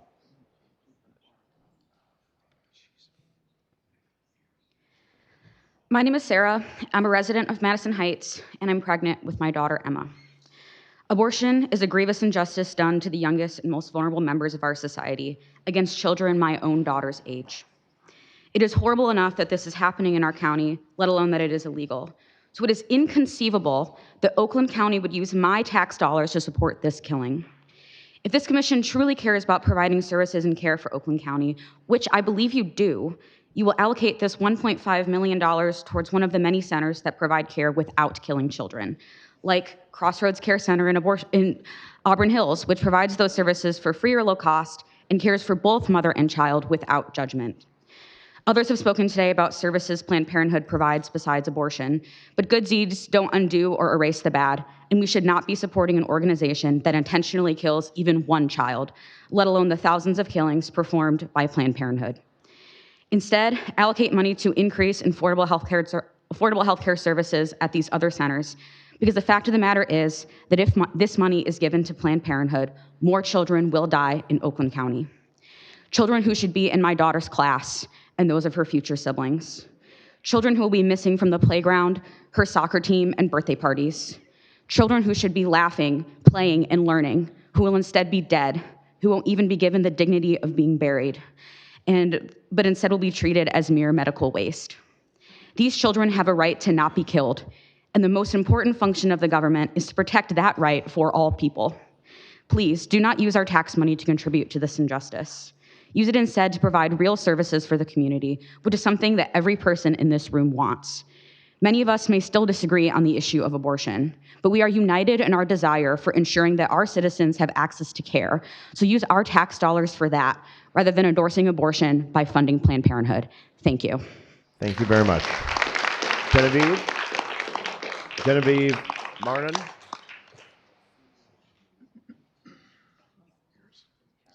Followed by Marie Gravel, and then Rose Smith. Good morning, Commissioners. My name is Genevieve Marnin, and I am here both in my official capacity as the Legislative Director and Senior Policy Advisor of Right to Life of Michigan, as well as on behalf of my daughter, who is a resident and property taxpayer of Independence Township in the 8th District. The Oakland County Commission has been entrusted by the residents of this county, your constituents, my daughter, to be good stewards of the hard-earned tax dollars that are entrusted to you to improve the lives of those who live here. Yet instead of figuring out how the various communities will have, for example, fire and police protection, whose millages were just defeated, you are instead deciding whether or not to provide $1.5 million to Planned Parenthood, a very partisan political organization. Under the guise of providing health care, you are asking taxpayers to foot the bill for an organization that spent hundreds of thousands of dollars funding Democratic campaigns last month. $50,000 to Jocelyn Benson, $50,000 to Garland Gilchrist, $30,000 to Eli Sabat, and dozens more. Hundreds of thousands of dollars spent in political campaigns last month in Michigan. If that weren't enough, Planned Parenthood also pledged to spend $47 million exclusively to defeat Republican candidates from now until November. That's only 3 months. They can spend $47 million in 3 months. $800,000 just on Mike Rogers alone.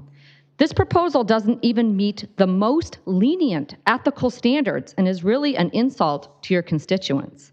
The CEO of Planned Parenthood, Paula Thornton Greer, someone with a nearly $400,000 salary, sat in front of this board and brazenly asked taxpayers to hand her $1.5 million for cancer screening and STI testing due to a lack of resources, yet she failed to mention that federal funding to Planned Parenthood was restored on July 4th.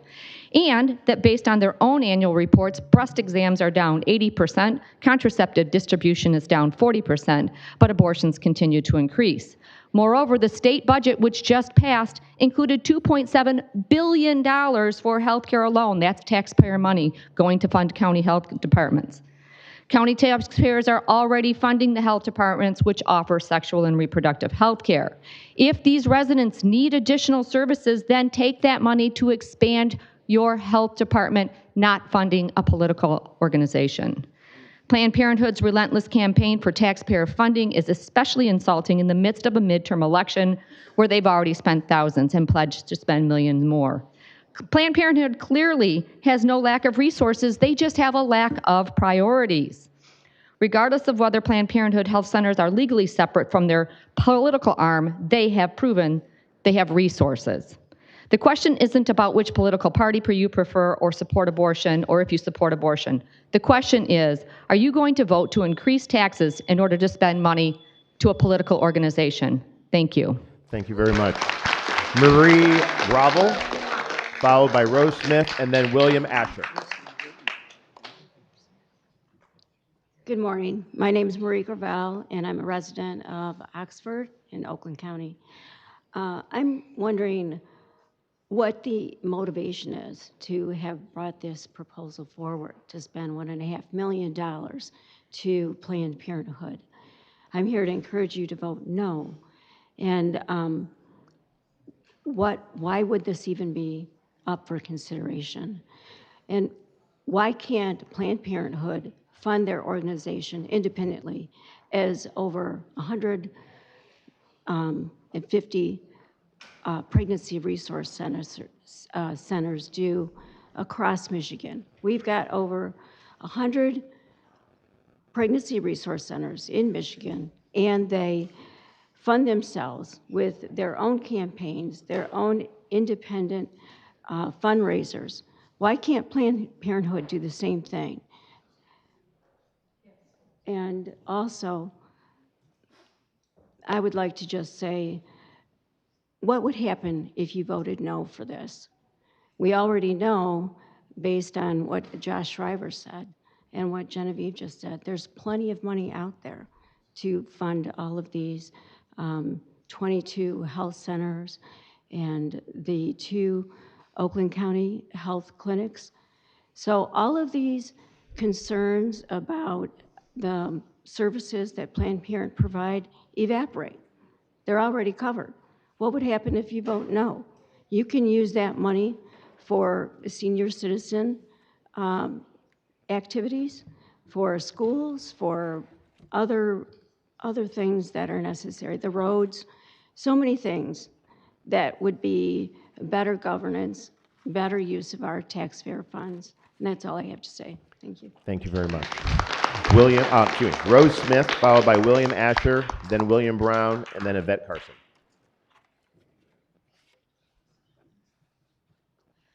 Thank you. My name is Rose Smith. I lived in Lyon Township, Oakland County, since I was born. And I am deeply opposed to you using our tax dollars to fund an organization like Planned Parenthood that does abortions, which go against my deepest held beliefs. In every abortion, an unborn child is killed. And I think that it is incredibly unjust to force everyone who lives in this county to pay for that. So I implore you, please vote no on this. Thank you very much. William Asher, followed by William Brown, and again, then Yvette Carson.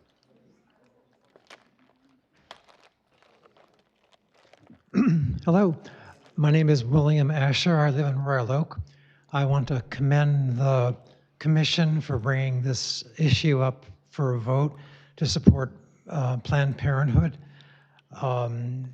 Primarily, to me, it's because their loss of funds from the federal government, and this will help make up for that. Planned Parenthood provides essential services, reproductive services, health services, that I don't think any of the faith-based services would provide, including abortion, which is an essential service for some mothers. Basically, it protects the health of the mother, who I have a lot of concern for, mothers, that is. So I'm just thanking you for considering this, and I hope you vote for it. Thank you very much. William Brown, and then Yvette Carson.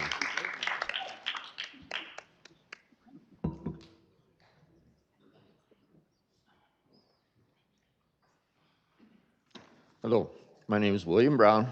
I live in Waterford Township, and I just have 2 questions. First one, out of the more than 6,000 visits that was stated in the Detroit News last week by you, that Planned Parenthood from July of 25 to June of 26, how many of those women received abortions? through them 6,000 visits, which I'm sure that Planned Parenthood did not charge that for free. Secondly, since I have been a taxpayer resident of Oakland County for over 40 years, how much of our tax dollars are we providing to the pregnancy centers here in Oakland County that provide services for women that need a pregnancy test, ultrasounds, and to help the mother to have their child to go full term and bring their child into this world. I am a member of the St. Perpetual Knights of Columbus here in Waterford, and we have supported one of these organizations, and all these pregnancy centers are not supported with any tax dollars. They are supported by private contributions like our council does. We have supported the Birth Choice ICU mobile unit, which goes out into the community and provides free pregnancy testing, free ultrasounds, and they've had since 2015, since we've supported them, and many other organizations, which again, they get no public funding, they have an over 95% success rate when a mother comes in and sees the child in an ultrasound and knows that it's a child and not a piece of tissue. And since 2015, they have had over 1,000 babies go full term. One baby is enough. They have had over 1,000 babies. So abortion is still part of Planned Parenthood, always has been, always will be, and I'm on the side of the pro-life, and I feel that this council should vote no for our tax dollars to go to that type of facility versus our tax dollars that should go to support the life of our community. Thank you. Thank you very much. Yvette Carson.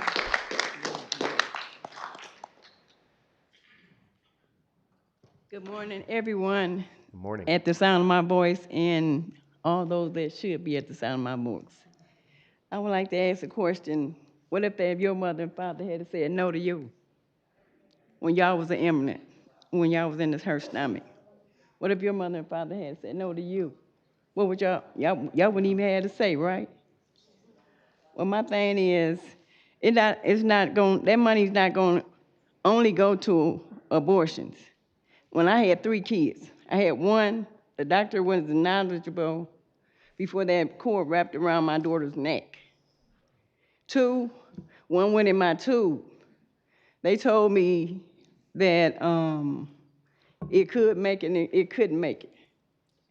So I went home. And about that next day, the baby in my tube died. And my 3rd one, it was a miscarriage. It's not only on abortions, it's about doctors knowing what to do, how to advise a person. They didn't tell me about fibroids till after the fact. You know, that one my child might have got here to this day. And then another thing is, $1.5 million, we act like that's a lot of money. And if y'all have experience on raising a child, y'all know that's not no money. Just make sure that money goes in the right direction. You have 1 child, 2 childs, I don't care how much money you're making, unless y'all billionaires, y'all don't have to worry. Then you're gonna worry then because you're over probably extending your funds to that child. But at the end of the day, $1.5 million is no money to a child. Raising a child and hope it goes in the right direction. We need, as a community, to learn how to put that money through who we elected. Y'all gotta do the right thing. Y'all got to. This is in your hand. And just make sure the money gets distributed where it was at. It needs to go. Judge Warren, when it came to issues about the schools, all the money wanted to be through at Pontiac. All the counties in Oakland County, they wanted Pontiac to pay. But Judge Warren said, no, I'm not putting all that money on Pontiac. Just like this $1.5 million, y'all saying Ferndale, make sure Pontiac people and everybody else gets their share.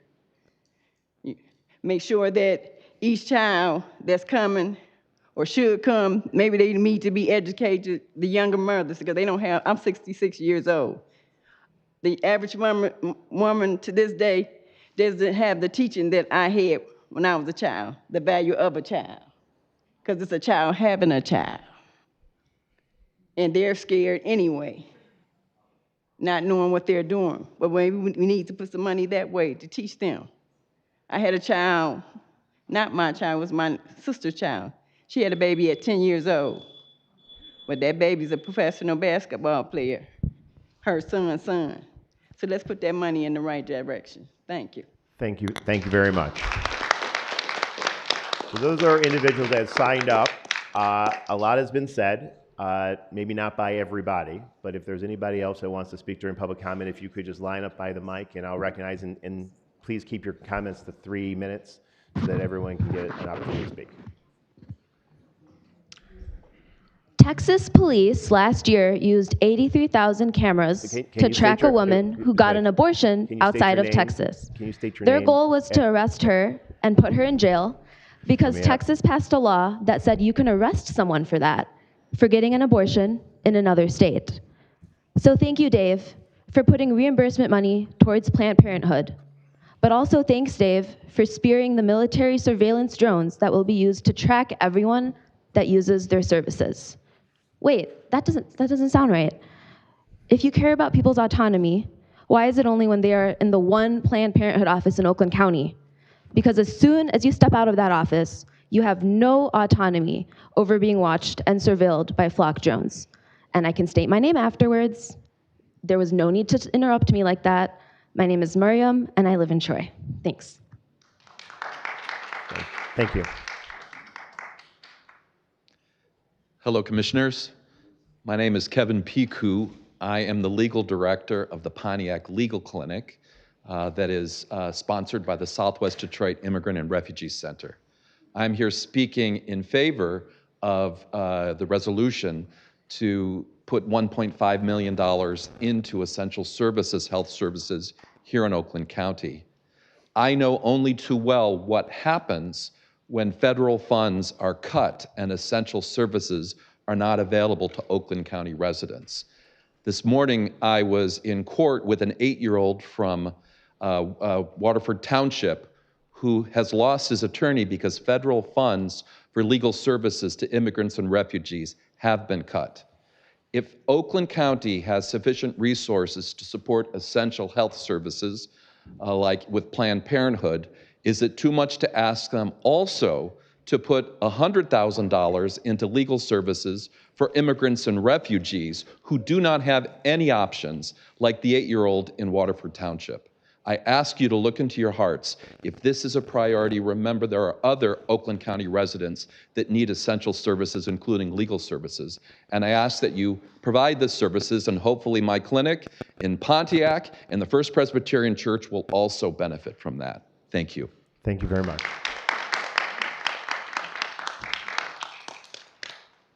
Good afternoon, I think. My name is hit the Herman afternoon Barbe. minute. Yes. My name is Herman Barbe. I'm a resident taxpayer of West Bloomfield, Michigan for about 11, 12 years now. Planned Parenthood is not out of money. How do I know this? Well, public record shows the current Planned Parenthood CEO of Michigan, who's here, actually just received a 25% salary increase over the last couple of years. Has anyone received a 25% salary increase? I didn't. Total compensation is now over $424,000. I would say they don't need more taxpayer money, period. End of story. There are 3 Planned Parenthood clinics that have closed in Michigan in the last few months. I understand that. They're going to be selling assets. If they need to reallocate their business model to use those funds to keep something else open, that's up to them. That should not be on the taxpayers of Oakland County, in my opinion. With regards to the money, I would absolutely love to see some alternative health solutions. We need health solutions, hence we have a health department. One thing I'd love to see, and this is something for conversation later down the road, what if there was like different cancer treatments? There is now, over the last few years, in light of the COVID situation, people are seeing success with ivermectin, hydroxychloroquine, fenbendazole, other alternative items outside of chemotherapy, for example, Thousands, tens of thousands of people are actually being cured of cancer without going through the destruction of chemotherapy.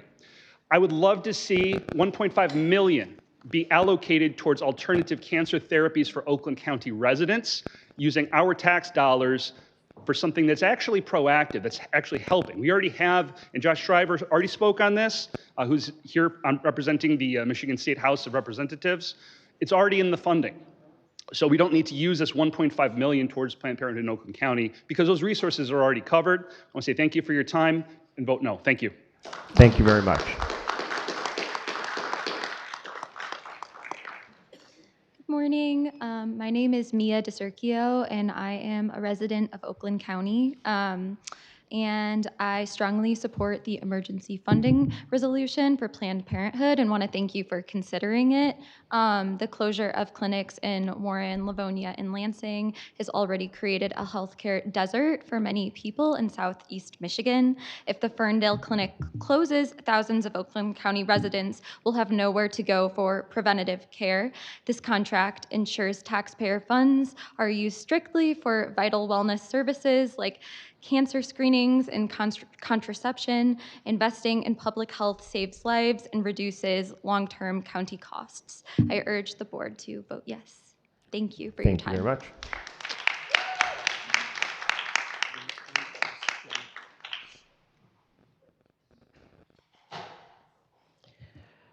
Good morning, or afternoon now. My name is Roseanne Boley. I'm a resident of Farmington Hills. Very high taxes in Farmington Hills. I'm struggling to stay in my home. And I was at the first meeting last week, and somebody really highly advocated that Planned Parenthood does counseling. I can tell you that they counsel, but not toward life. They don't counsel toward adoption. They counsel toward abortion only. And for those of you that want to say, well, how many kids have you adopted? I can honestly answer 3. Ages 15, 11, and 4, all biological when they were adopted. I think it's highly suspect that Planned Parenthood wouldn't have enough money to operate since the 3 closures in Lansing and Warren and Livonia. Why can't money from there be allocated? People have already specified that. A little known fact is that Planned Parenthood is hand in hand with sex trafficking. And they don't care about the age of the women, young women that are brought in for abortions, and they don't care about who brings them in either. The 2 biggest hubs in Michigan are Grand Rapids and Monroe, not even Detroit, if you can believe that.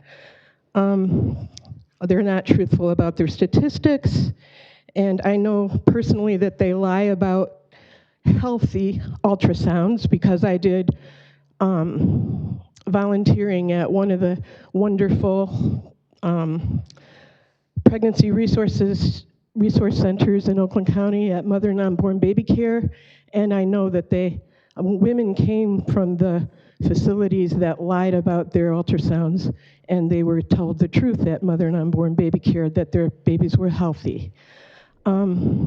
Also, I've contributed to Citizens for a Pro-Life Society, and I know for a fact that they help mothers up until sometimes their babies are 4 years old.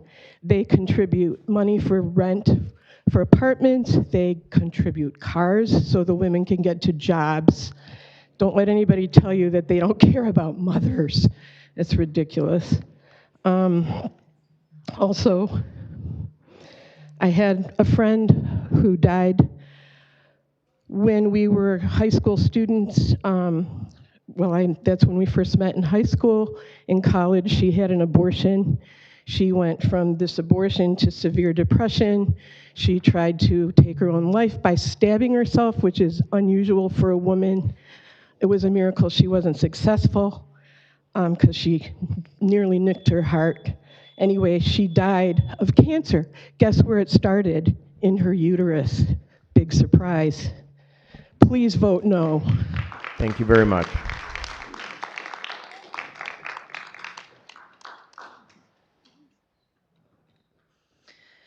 Good afternoon, everyone. I am a resident of West Bloomfield, and my name is Dr. Tamara Mitchell. I am president of the Frederick Douglass Freedom Alliance of Michigan. Planned Parenthood is a private, partisan political organization that aggressively engages in its priority to remain the single largest provider of abortion, which has been devastating to the Black community. Oakland County taxpayer dollars should not be used for Planned Parenthood's political purposes. Do not misuse your fiduciary authority to make Oakland County taxpayers partners of Planned Parenthood.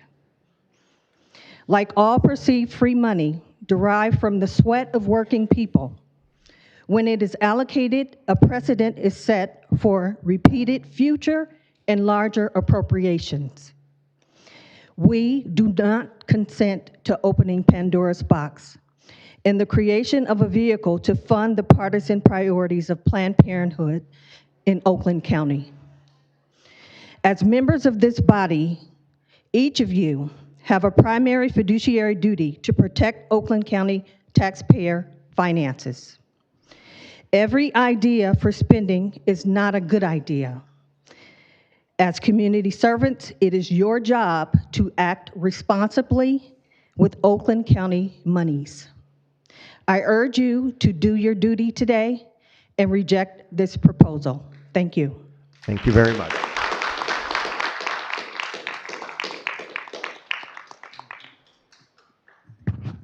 Good afternoon. I'm Carrie Lazat, and I'm from Bloomfield Township.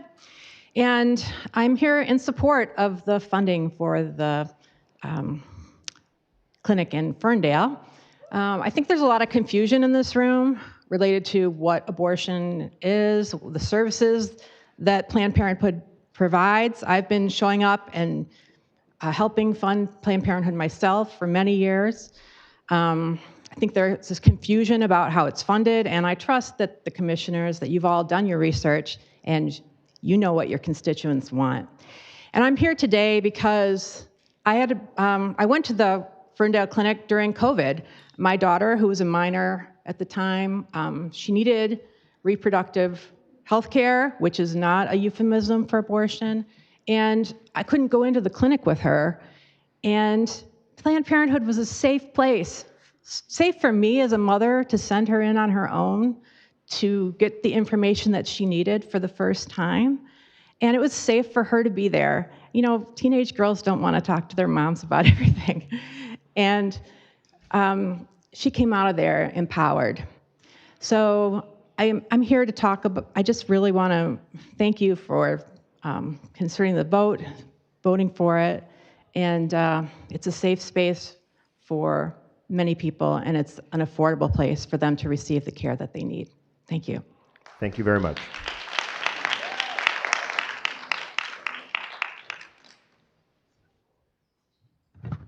Mr. Commissioner and Commissioners, Mr. Chairman, I want to thank you for letting us have an opportunity to speak today. I've been married for 47 years now, and I can still remember back to when I announced to my mom that I was interested in this young lady. I was 30 at the time, and she was 38. And I come from a family of 6. And my mom goes, you know, Mike, you probably won't be able to have children of your own. And I said, I didn't hesitate. I said, no, Mom, but maybe we can adopt. 2 years into our marriage, we found out that my wife had fibroids in her uterus, and she had to have a total hysterectomy. Well, after some consideration, we went to Ennis Center for Children, right there on Huron and Telegraph, and we explored foster care as a means to trying to adopt. Now, if you understand the foster care system, really, you're supposed to keep the children safe until they can go back to their families. But you know, there was some indication from us that if someone did become adoptable, we would do that. And so 24 kids later, we found our precious child She is now 31 years old and has given us 2 grandchildren. She is a true blessing, and there are many thousands of parents out there, potential parents, that would like to adopt. These people that Planned Parenthood is aborting, there are people lined up ready for these babies. So I encourage you to please vote no on this proposal to give them Planned Parenthood $1.5 million to kill babies. And I always like to leave people laughing a little bit. There's a place called Marketplace Meats. They also sell fish, but they make their money selling meat. Planned Parenthood, yes, they do have these other services that are helpful to women, but they make their money with abortions. So I encourage you to please vote no on this $1.5 million proposal. Thank you. Thank you, sir. Sir. Thank you for allowing me to speak a second time. We only have, let people speak one time. All right. Okay. Thank you. That's all right. There's people who haven't spoken yet. There's a second public comment, though, if you want. Yes, sir.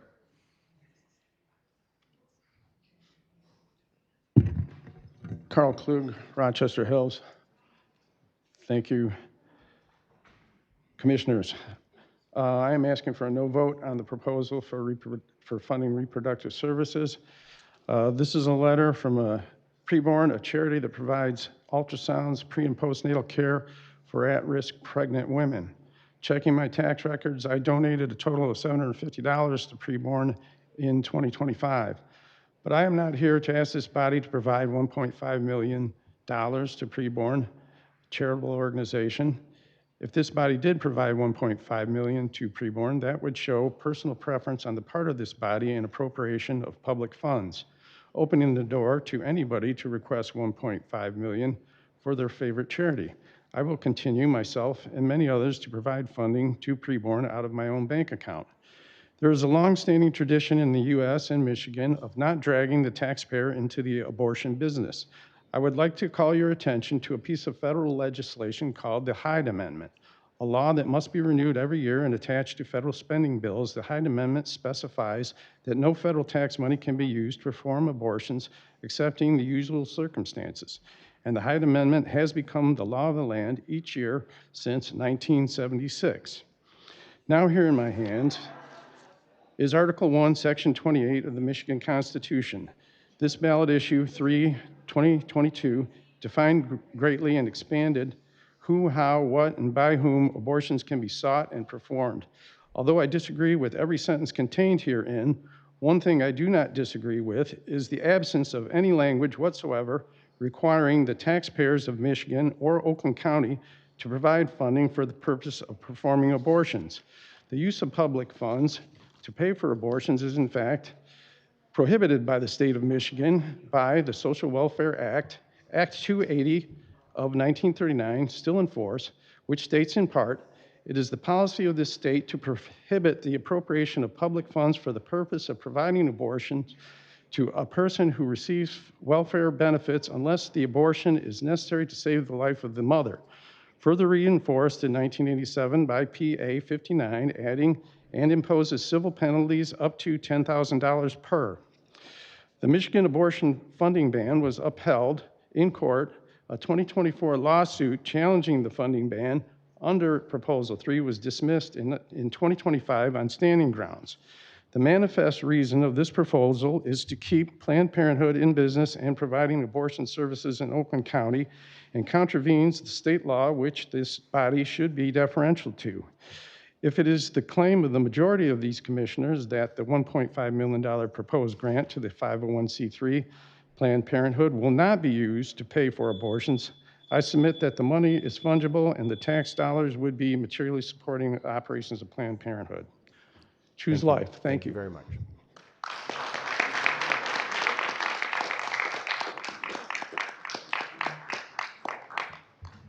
My name is Bill Kostreva. I'm a longtime resident of Royal Oak, and I presently live in Madison Heights.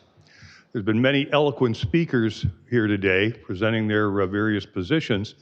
I would think something that's been missing is a little bit of a discussion concerning the legacy and the history of Planned Parenthood. Planned Parenthood was founded by Margaret Sanger. Margaret Sanger was a vicious racist and eugenicist who absolutely believed that some lives are worth living more than other lives. Take that with you and think about it for a minute. Fast forward to 2026, and Planned Parenthood hasn't really changed because they still believe that some lives are worth more living than other lives. Our founders gave us the Declaration of Independence. There's a reason why they made life the first right mentioned, because if you don't have life, you can't enjoy any other rights, including health care. Thank you for this opportunity. I urge you to reject the proposal to support Planned Parenthood. It's a political activity. It's not really health care. God bless. Thank you very much, sir.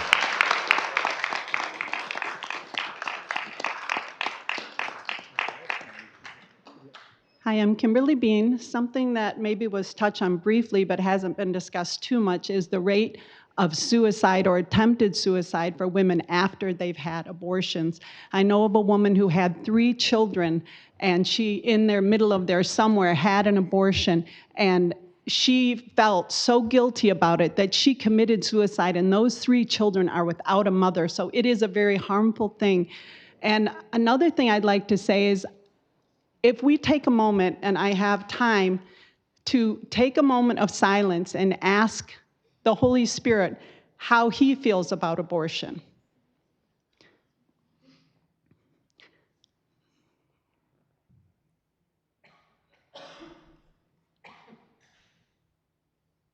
Are you done, ma'am? Okay, we've got other speakers waiting. Thank you very much. Thank you.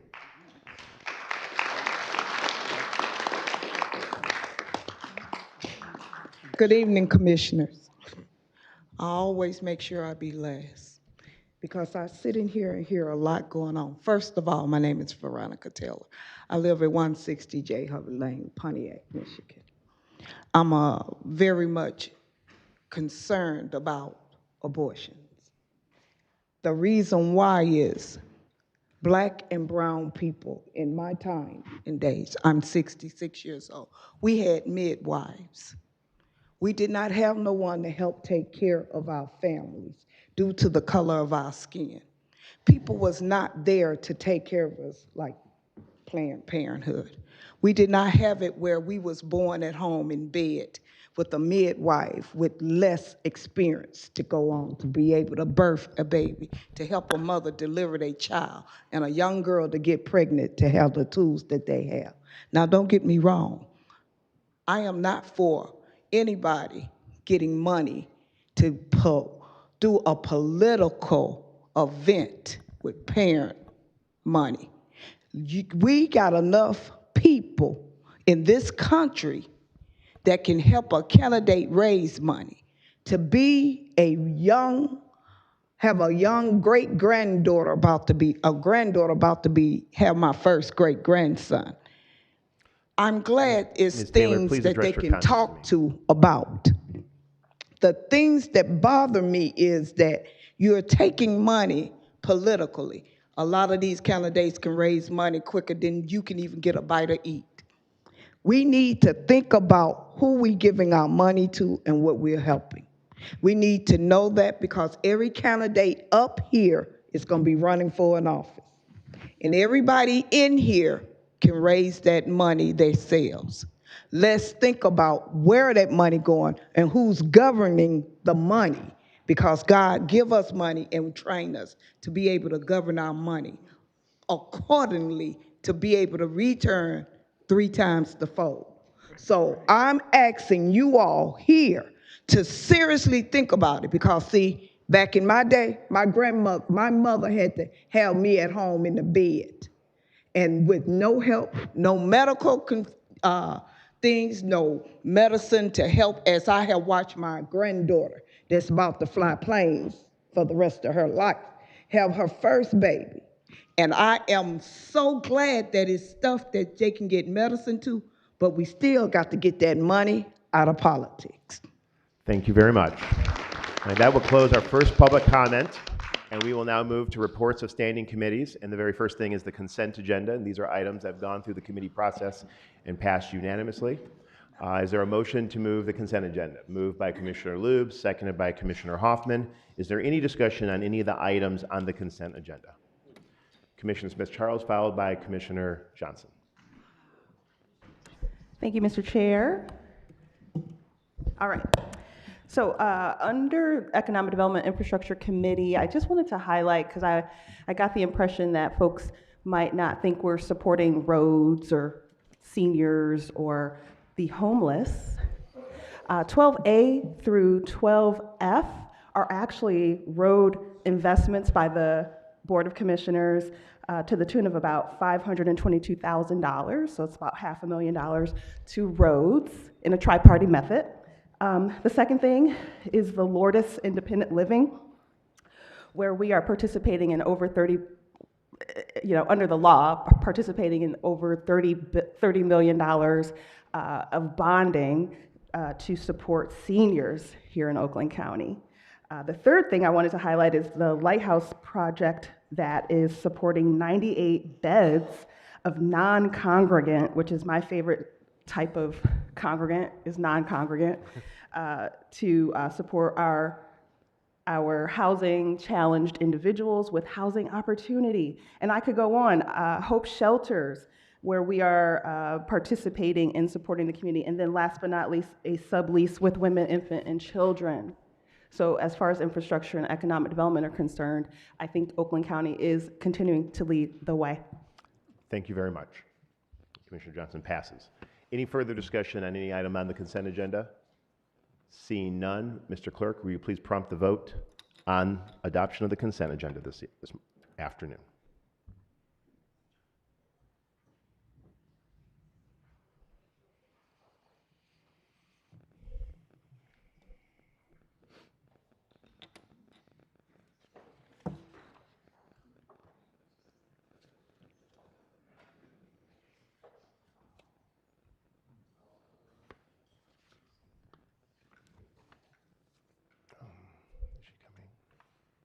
We'll move on. We'll close the board. Mr. Chair, there are 16 yeas, 0 nays.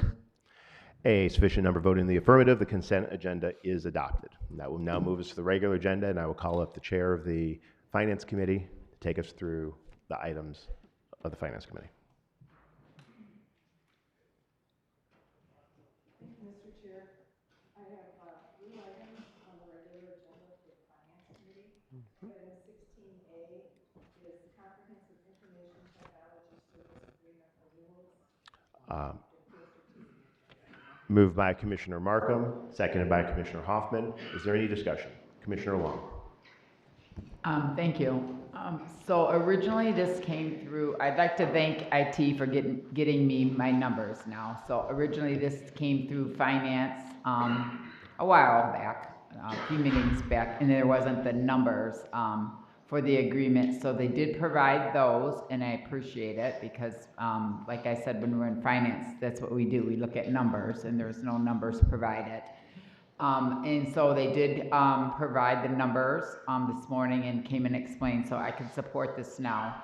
And I thank you for taking it off the board agenda last time and bringing it back now with numbers. So I will be supporting it now that the figures are attached to it. Thank you.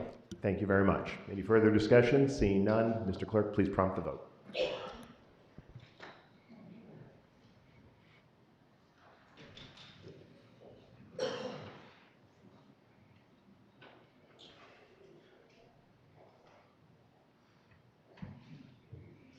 Mr. Chair, there are 17 yeas, 0 nays.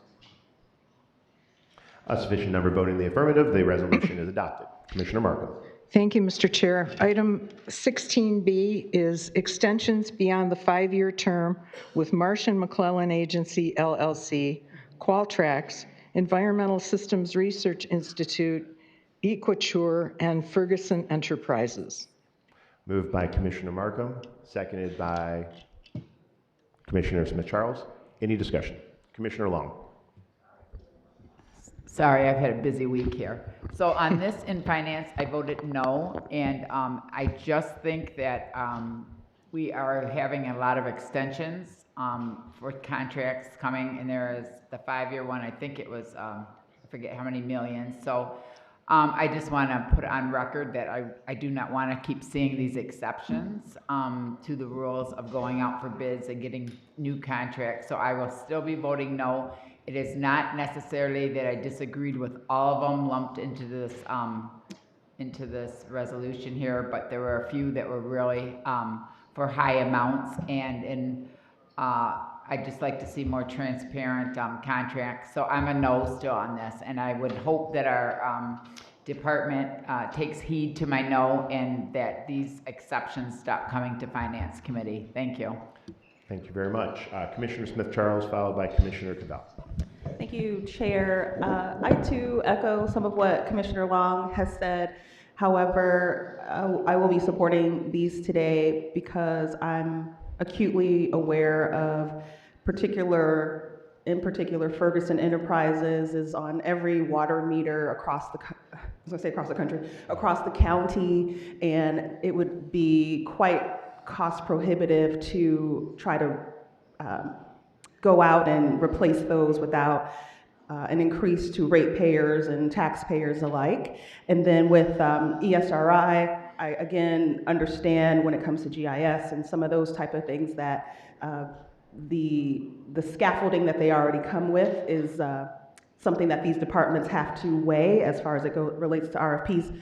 However, I know in our procurement department that we are excited about the new leadership there, and we'll start to see less of this whenever possible, and wanting to give some space to iron out some of those practices over these next couple of months. So I will be supporting. Thank you. Thank you very much. Commissioner Cavell. Thank you, Chair. Yeah, like Commissioner Long, I don't like seeing all these extensions come through, so I won't be supporting this. And if our procurement department needs extra capacity, they could use Sean Carlson's procurement consulting group if they wanted. Any further discussion? Commissioner Spiz. Thank you, Mr. Chair. Just want to bring up a couple points. I'll be supporting this because I understand why some of these extensions have to happen, but I'm starting to see somewhat of a trend, right?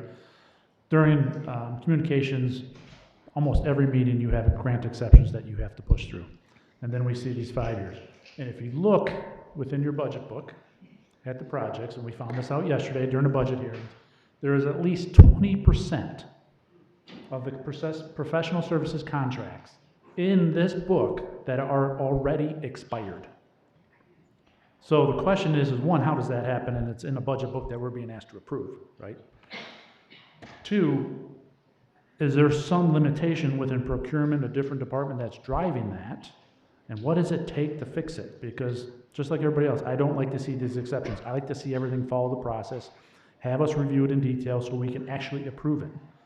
All right, so we brought this up yesterday in the budget hearing, so hopefully before we approve budget this year, that is all corrected. Thank you. Thank you very much. Seeing no further discussion, Mr. Clerk, please prompt the vote.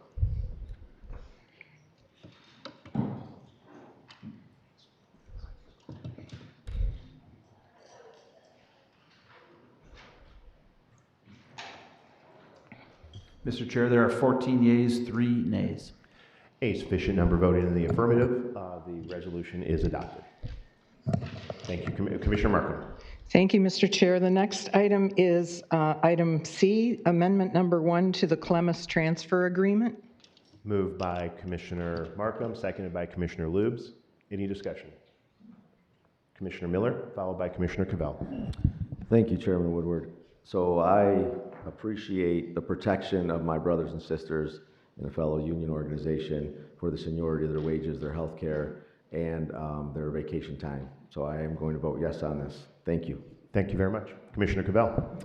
I also will be voting yes on this, but I just wanted to register that part of the reason why we're loaning county employees to the Clemis Authority is because Clemis is not a trustworthy enough organization, because there have been 4 high-level staff that had to be disciplined or fired after it was found out that they broke state contracting law. Clemis is currently engaged as their conflicted of interest preferred vendor, Blue Chip Talent as their exclusive vendor. Commissioner Cavell, please as speak was to the published in resolution, which news. is the transfer agreement. This is what I'm talking to. That's not what the transfer yes, agreement is about. Yes, it is. This is why I'm voting on it. Don't interrupt me. So, like I was saying, there's a conflict of interest between Blue Chip Talent and Clemis, which is part of why the county employees don't want to join Clemis. And also, third, Clemis was working with ICE until a bunch of people from public comment had to yell at us for a long time to tell us to cut that contract. And then finally, Chair Woodward, you are on the executive committee of Clemis, and also Commissioner Chair Woodward. Like, that's stupid. So I'm voting for this to help the county employees, but I don't think Clemis is a trustworthy group. That's all I gotta say. Thank you. Seeing no further comment, Mr. Clerk, please prompt the vote.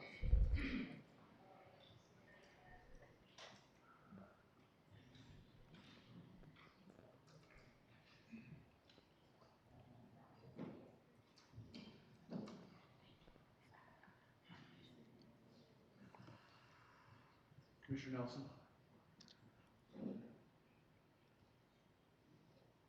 Mr. Chair, there are 17 yeas, 0 nays.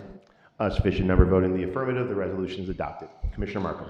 Thank you, Mr. Chair. And if you wouldn't mind indulging me for about 30 seconds, I would like to point out that we are heavy into the review of the proposed budget by County Executive Coulter. The entire Finance Committee has been meeting every afternoon this is the 6th day that we're doing this, 4 hours at a pop. We've looked at over 20 county departments and their budget as Mr. Spiz held up that big book with lots of tiny print. I just want to have the members of the Finance Committee raise their hands so that they can be acknowledged as having done all of this really hard work in preparation for the budget signing in mid-September. So thank you to all of you for supporting this effort. And that's all, Mr. Chair. Thank you, Madam Chair, and you also have work to do. So thank you. Thank you for your service. I'm going to call up now the Chair of our Legislative Affairs and Operations Committee, the Honorable Brendan Johnson.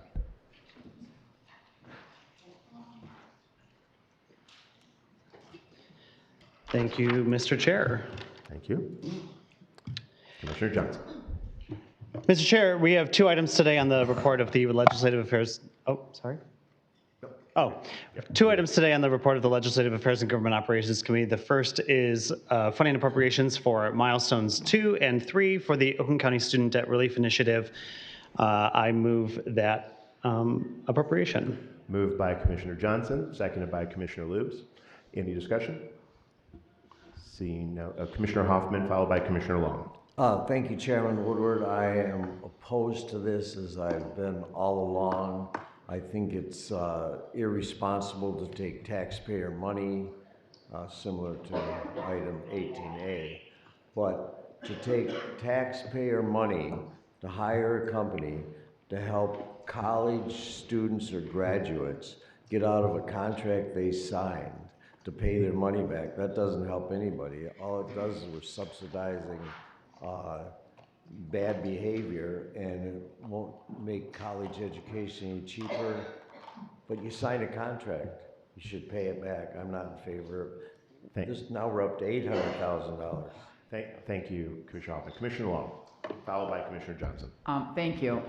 Commissioner Hoffman said some of my, I just didn't know, and maybe we were told this, but when we started this program, I didn't know they were gonna keep coming back for more funding, and maybe it was there. I think I voted no in the beginning also, but I mean, for the milestone 2, I think we gave $150,000. I asked what it was going to be spent on, and it was marketing. Okay, $150,000 for marketing to me is a lot. I don't know now this milestone 3, so I won't go on because I have other comments on other issues today, but I'm definitely a no on this. I just think we're getting a lot of money into this program too, so thank you. Thank you very much. Commissioner Johnson, followed by Commissioner Miller.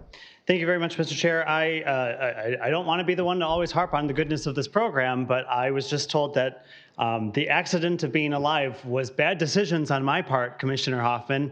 So I'm sorry about all of the bad decisions that I made by going to school. I had my loan servicer changed on me 4 times. Did I ever do anything to merit the federal government changing my loan servicer on me 4 times? No. What do I have to do each time the federal government, the Trump administration, makes me go through all that paperwork? I have to fax a bunch of my past employment information into the vast abyss of the U.S. Department of Education, and then they have to go and refill all the other paperwork. If I worked at someone 10 years ago and that company, that startup, that nonprofit went out of business and no longer has an HR department, do you know how difficult it is to get that paperwork? Those are not bad decisions on my part. What Savvy does is it is a digital TurboTax kind of servicer that helps folks like me, folks like a lot of residents in Oakland County who want to repay that debt, actually do it in an easy, effective way so that we have money and resources freed up to invest in our local community, to invest in raising a family, to invest in a house that we want to buy, to invest in kids that we want to have, to invest in a business that we want to start. That, I think, is a phenomenal use of taxpayer dollars. Thank you very much, Mr. Chair. Thank you very much. Commissioner Miller. Thank you, Mr. Chair. So coming off of, back from NACO a little bit ago, got some interesting facts here. So in Oakland County, 22,746 residents engaged with Savvy. We cut their monthly payments. A project, it's $9.6 million back into the residents' pockets just in 2026. It's projected to 38 million for forgiveness. They manage 67 million of total debt, and per household, it's projected that $48,000 per household be saved. On average, so far, $1,692 per resident, an average of 67% payment, so an average of $388 per resident that has applied for this. So this is a great impact to the community if you're going to look at impacts. Thank you. Commissioner Powell. And also, it's just so ironic, I had my meeting with Savvy yesterday, and they were able to walk me through all of the changes that has taken, and let me say this, if it was difficult for me, I know it's gonna be difficult, and I thank God that we were Savvy, because I mean, they held my hand through everything by phone and provided me dates to follow up. So I am a commissioner that I'm happy that we have this to help individuals, because it's helping me as a commissioner. Thank you. Thank you very much. I think Commissioner, I'm just going to speak to this because I'm very proud of what this board's been able to do. Commissioner Johnson summarized what this program is, and if anyone in the audience or watching later and needs help with managing student debt, go to the Oakland County website, type in Oakland County Savvy, you'll find it.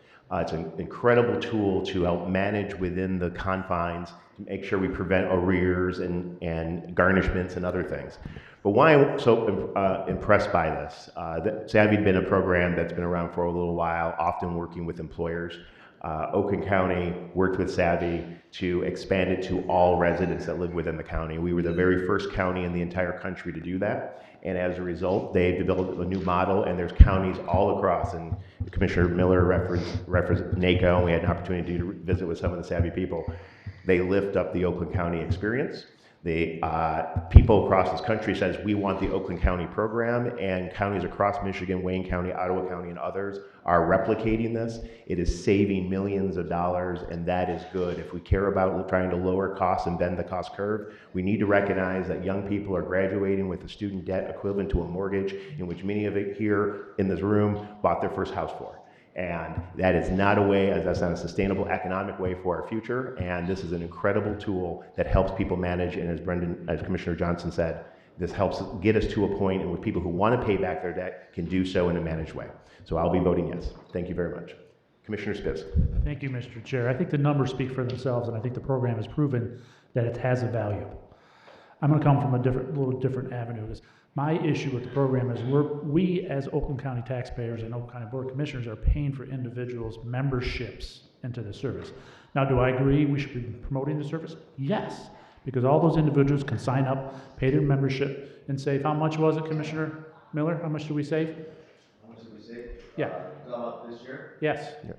So projected $38 million. $38 million. How can anybody argue with those numbers, right? My argument is, why are we using taxpayer money to have those individuals sign up to save that kind of money?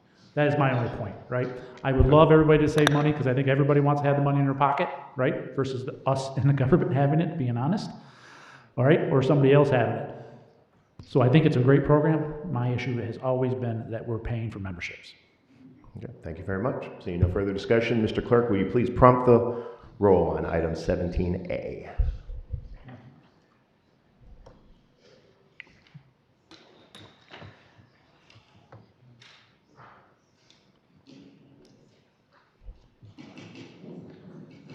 Mr. Chair, there are 12 yeas, 5 nays. A sufficient number voting in the affirmative, the resolution is adopted. Commissioner Johnson.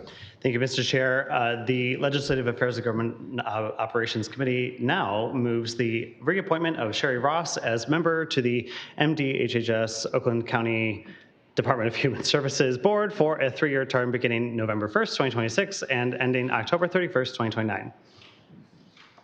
Moved by Commissioner Johnson, seconded by Commissioner Loops. Is there any discussion? Commissioner Long.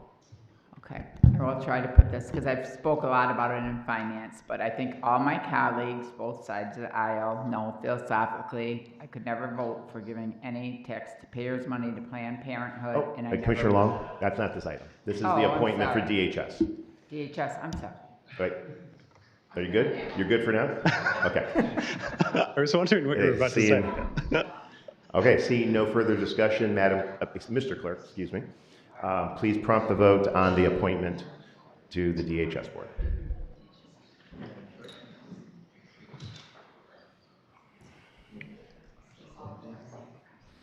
Mr. Chair, there are 17 yeas, 0 nays.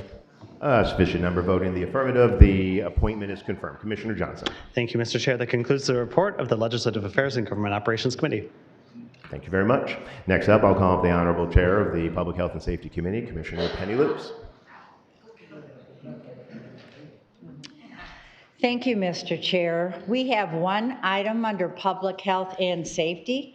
It's a resolution authorizing the appropriation to support access to preventative and reproductive health services through a contract with Planned Parenthood of Michigan.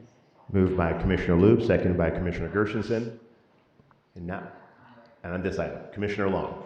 All right, I am sorry about that. I was up actually really late answering phone calls, answering emails about this issue, and my district definitely does not support giving $1.5 million, and I tried to physically email everyone back and call people back, and I'm sorry, I even left voicemails at 11 p.m., but, so I am sorry I was on the wrong item. So I don't think I've ever done that in my 23 years. So I'm passionate about it. I think my colleagues on both sides of the aisles know where I fall on this issue. Philosophically, I couldn't vote for this, giving taxpayers money to Planned Parenthood for this time, or I never will.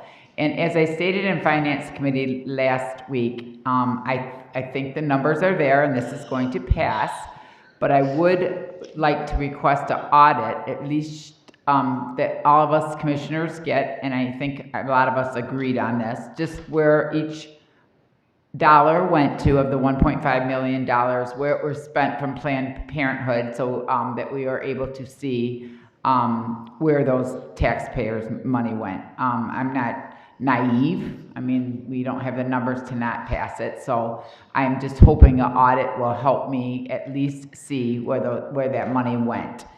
And then I've been thinking, and I think a couple people said it on public comment, so I'm not going to go through everything, but I am just wondering why we couldn't invest the $1.5 million into our own county health department and expand the women's health care services, because like some public said, they said we have STD testing, and I've heard, if I'm not, I hope I'm correct, that we do not.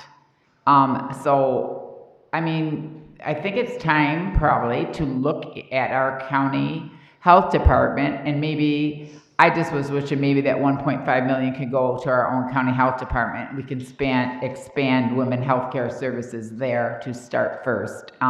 We are centrally located in the county, so that would be a bonus. So for counseling, and maybe we should look into providing those services at Oakland County. Thank you. Thank you very much. Commissioner Joliet, followed by Commissioner Powell, followed by Commissioner Nelson. Thank you. I also, like Commissioner Long, was receiving many calls and messages from my constituents in regards to this matter. And on top of that, I got contacted by a constituent this morning that asked if I could read something into the record because they suddenly could not make it, and per your direction, suggested that I do this at this time. And it will be under 3 minutes. So, and this is from Beth Felix of Oakland County. Today, you will be voting on whether to use our tax dollars funds for Planned Parenthood. I know this is a very contentious topic, and I believe everyone in this room has good intentions and is trying to do what they believe is right when it comes to human rights. My position on this issue may not be favorable to most of the commissioners on this panel. However, I ask that you allow me to speak from my heart and hear me with an open mind without judgment. The reality is that many of us in this room have either had an abortion or know someone who has. I am sure there are people at Planned Parenthood who genuinely believe they are helping women, and I recognize their intentions may be good. But I believe that there is a very important part of women's health care that deserves more attention: education and informed decision-making. I've been a sonographer for 34 years, and most of my career has been spent working at reputable hospitals in our area. I've also volunteered at crisis pregnancy centers. Through these experiences, I have firsthand learned how important it is for women to have access to accurate information, compassionate care, and the opportunity to make truly informed decisions. This is why I believe women deserve to know the potential long-term health risks associated with the choices they make. There is research examining the relationship between hormonal birth control and breast cancer risk, particularly with long-term issues. There's also research suggesting an association between induced abortion and increased breast cancer risk. The Breast Cancer Prevention Institute provides research and resources addressing both of these issues. Whether or not every study reaches the same conclusion, shouldn't women have the right to know where this research is and have the opportunity to discuss it with their healthcare provider? To me, my body, my choice should also mean the right to be informed. When a woman walks into a healthcare facility, she deserves to be understandable of all of her options, the potential risks, the possible consequences. She deserves to have questions answered honestly and thoroughly before making a decision that could affect the rest of her life. In my work, I've encountered women who were not fully informed about what they were experiencing. I have talked to them, the women, heard their stories, seen the complications. It's been heartbreaking when someone feels that they are not adequately informed beforehand. Because women do not talk openly about their abortions, we may never fully know how to feel about their decision. But I believe every woman deserves compassion, support, and opportunity to make an informed choice. That's why I ask, how can we consciously use our tax dollar funds to fund an institution that, in my opinion, does not provide the kind of comprehensive education and support for women's services? And to men in this room, I ask you to consider that from a women's perspective, why wouldn't you want the women in your community to have access to every piece of information they need to make an informed decision about their health? So I urge you to carefully consider your decision. It is unfortunate that we have only 3 minutes to speak. I also encourage each of you to visit both Planned Parenthood facilities and crisis pregnancy centers for yourself. Visit them, ask questions, see which services they provide and how they treat the women who walk through the front door. May God touch your hearts to this commission as you make your decision. Please consider how this is truly being funded. Thank you for your time. Thank you, Commissioner. Commissioner Powell, followed by Commissioner Nelson. So, to my colleagues, I just want to let you all know, like I stated in finance, I actually was a recipient of Planned Parenthood when I was in high school. And they did everything of what I'm not hearing here as far as consulting, advising of services, and also being a arm to depend on when I needed to even talk to my parents or anything in that space of me being a teenager at that time. So as you all can hear, I am a vote in support of Planned Parenthood, and I am excited, and I've always been happy that they were in our high schools in the city of Pontiac to help guide us and advise us as we we needed at that time. I had other other friends that went to Planned Parenthood. So again, they are providing more services than just abortion consulting as well. And I'm hearing everything just on abortion, but they do so much more. And they did so much for Pontiac residents when I was at least in high school and they were up there. So I hope my colleagues will support this. Thank you. Thank you very much. Commissioner Nelson. Thank you, Mr. Chair. I support reproductive freedom and access to reproductive health care. I also believe every expenditure of public dollars should be carefully evaluated. The resolution was initiated on July 22nd, and by July 29th, Corp Counsel, Fiscal Services, Risk Management, and Management and Budget approved this item. Yet here we are, 15 days later, about to take a vote on appropriating $1.5 million without having seen the final contract. What is the effective date for eligible services under this contract? Does the contract allow retroactive reimbursement? What constitutes as an eligible service? Is the $206.35 reimbursed once per patient encounter or separately for each eligible service provided under that encounter? Given the federal ban that blocked patients from using Medicaid at Planned Parenthood of Michigan centers has ended, is Medicaid required to be billed before reimbursement is requested from the county? These are sound, common sense policy questions that have not been answered because we haven't seen the final contract. I cannot responsibly authorize $1.5 million before I have had an opportunity to review the final contract. And Mr. Chair, I would be remiss to acknowledge one important contrast. For more than 5 months, residents have repeatedly come before this board asking Oakland County for housing, food, and medical and legal assistance for immigrant families impacted by the Trump administration. Those requests have not received the same urgency we are seeing today. Chairman Woodward, you have repeatedly called the action of the Trump administration as a justification for this resolution we are about to vote on. Yet, when immigrants in our own backyards have asked this board for help in response to the same administration, that urgency has been absent. If urgency matters today, it should have mattered for the last five months. Thank you. It has. Commissioner Miller. Thank you, Mr. Chair. Order, please, order. Commissioner Miller. Thank you, Mr. Chair. So I'll start out saying I am a Christian and we're all sinners. And if you look at, they're throwing Bible verses out. John 8:7 says, "He who has no sin, throw the first stone." I will start out, I'll say I'm a father, and like every father, I want my daughter to grow up with health, safety, confident, and able to build a life she dreams about. That's why I believe fathers should support access for all Planned Parenthood issues. Not because every woman will need every service they provide, and not because every father will agree with every decision a woman makes. It's not our choice. It's because our daughters deserve access to health care, period. And I'll add to this for any of the people out there that called me, no cap. Think about your daughter for a moment. When she's sick, you want her to have a doctor. When she's scared, you want her to have somebody to talk to in that profession. When she has a question that's embarrassing to ask you as a father, you want her to have access to somebody in a facility where she feels safe to talk about.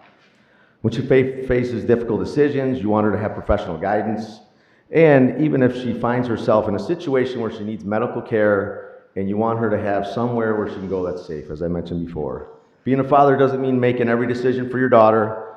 So when someone asks me why I support this for Planned Parenthood, the answer is because I have a daughter. And all I want is for her to live in a world where she needs health care, she can get it. And I'll just add, if you have a daughter, ask yourself one simple question. When she's scared, sick, confused, or facing a difficult decision about her health, do you want her to have somewhere to go? I do. That's why I support this. Thank you. Thank you, Commissioner Miller. Commissioner Hoffman, Spiz. I got the rest of you down. Commissioner Hoffman, Spiz. Oh, and Smiley. Oh, okay. All right. Need a new page. Thank you, Chairman Woodward. To me, this is not whether you support Planned Parenthood or not. And it's been said many times in public comment today that we have a fiduciary responsibility to spend the taxpayer money responsibly. It's not our job to pick winners and losers. I am adamantly opposed to taking $1.5 million of the tax dollar money and spending it like this.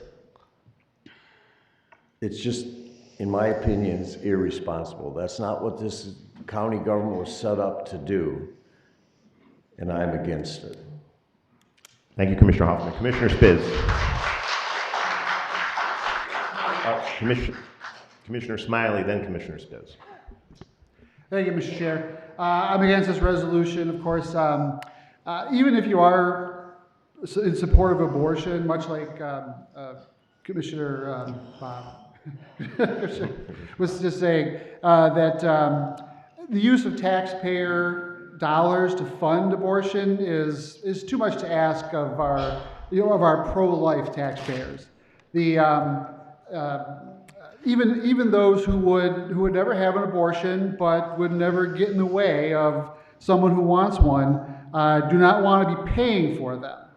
And that's the gist of what we're trying to accomplish here today is, and there's a lot of, rhetoric on both sides for the pros and cons of abortion. But it's about the money and who's paying for it. And that's where, there's I think a problem for us to deal with. Whether you have strong moral or philosophical objections to abortion, or you're very supportive of it, we must not ask residents to pay for something that so many of them recoil from. Planned Parenthood is a $2 billion NGO which donates $47 million to political candidates, things we've heard multiple times here today, I understand. They can use their own money to keep their clinics open.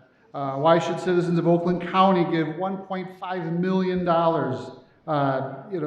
when they're a national organization could just as easily do it? Please vote no. Thank you. Thank you very much. Commissioner Spiz. Thank you, Mr. Chair, and thank you all that came in and spoke about this topic today. I understand it's a very passionate, and everyone has a lot of deep personal beliefs about which side of this topic relative to Planned Parenthood. And I know sometimes just the word Planned Parenthood can bring consternation to many, right?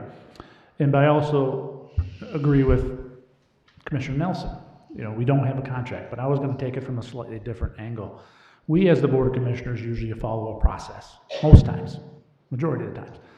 And if you look at what's in our packets today, there's absolutely nothing about the financials of the Ferndale location of Planned Parenthood. So how am I, as a commissioner, able to make an educated decision other than what I've heard in the press? And I can find stuff online too, that shows their nationals making X and Y and Z. But there's nothing in my packet that says this is the reason they need our support. And the $500,000 a year will support at 206.53, roughly 2,400 individuals or services. So if we add that on top of Commissioner Nelson's point about no actual contract to understand exactly what our $1.5 million is going to get for our taxpayers and our citizens in Oakland County, I make a motion to postpone this until we have that information in front of us to make an educated decision. Support. Are you making a motion to do that? Yes. Motion been made and seconded to postpone action on this. All in favor say aye. Aye. Opposed say nay. Nay. Nay. The noes have it. Mr. Clerk, will you please just call the roll. We don't need to. Just call the roll on postponement.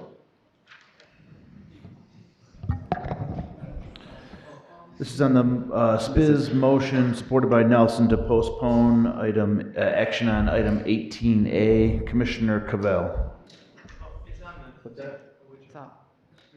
Okay, it's up. Oh, it's up on the board. Okay, It's I on the was board. going to take Yep. him some time since it wasn't in the queue. All right. So this is what's the motion. It's on your voting tablet. The motion is postpone. So vote yes to postpone. Vote no. It does say motion. Yeah, it says motion postpone. It says motion to Look on the postpone. bottom. It does say postpone. What? You have to The put item before us glasses is on. not the motion, is not the full resolution. The voting tablet, it's motion postpone, which is on there. So this is a motion to postpone.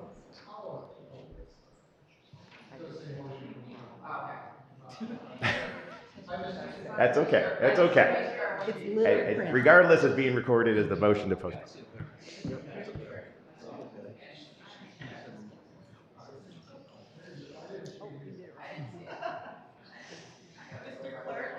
Yeah.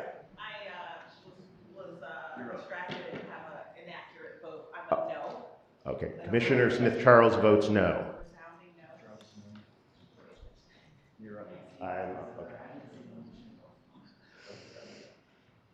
Mr. Chair, there are 6 yeas, 11 nays. And insufficient number voting in the affirmative, the motion to postpone fails. That brings us back to the main motion.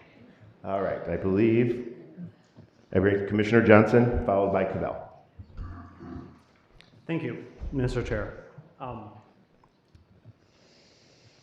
So I'm sorry, but there's been a lot of invoking of theology today. So though I would prefer to keep church and state separated, I will start with this. I am, like many folks here, I surmise, Roman Catholic, and my Catholicism has informed, although I'd like to think not exclusively so, my unequivocal identity as a pro-life person. Because of course I am. Who wouldn't be? I like being alive. Life is good. And I think most of us in this room like life too. Thus, as a public policy professional, which is what being an elected official is, I aim to improve life for everyone in every policy initiative that I undertake. For abortion specifically, since that is the topic at hand, the public policy dialogue has long frustrated me. It's two separate monologues flying parallel to each other, a resolution to which will never be found, only fury and rancor from both positions. I take my job in public policy seriously, and the purported policy goal of the coalition that opposes this item has always frankly confused me. We have a lot of data, and I am a data-driven professional, to rigorously verify that there is a strong inverse relationship between access to family planning and contraceptives and the hard number of abortions performed in any jurisdiction. Thus, if your principal objective is to reduce the number of abortions, then preventing unintended pregnancies through contraception, family planning, evidence-based sex education is one of the most empirically supported public policy strategies available. To advocate for restrictive access amounts to turning a blind eye to reality for the sake of patting oneself on the back for enacting a personal moral victory despite the inverse public outcome in reality.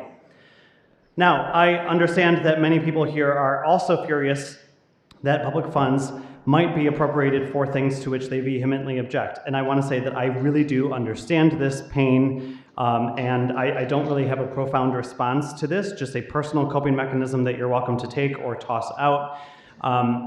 There's an awful lot that our federal government does that I really dislike. In my own mind, all of my federal tax dollars go directly to funding the National Park Service, not bombs, not electric shock gloves, just happy bison and towering redwoods. It helps me cope, and I recommend it to anyone who wants to. Lastly, as the only queer elected person in this room, it's incumbent on me to occasionally, from time to time, proffer the following gratitude. I want to thank everyone behind me who were alive during the peak of the AIDS epidemic, because I trust that they looked on the faces of their afflicted neighbors with love and compassion, like Jesus did to lepers, rather than with fear and disgust. I trust that they were the first in line to volunteer at HIV clinics and in neighborhood organizations.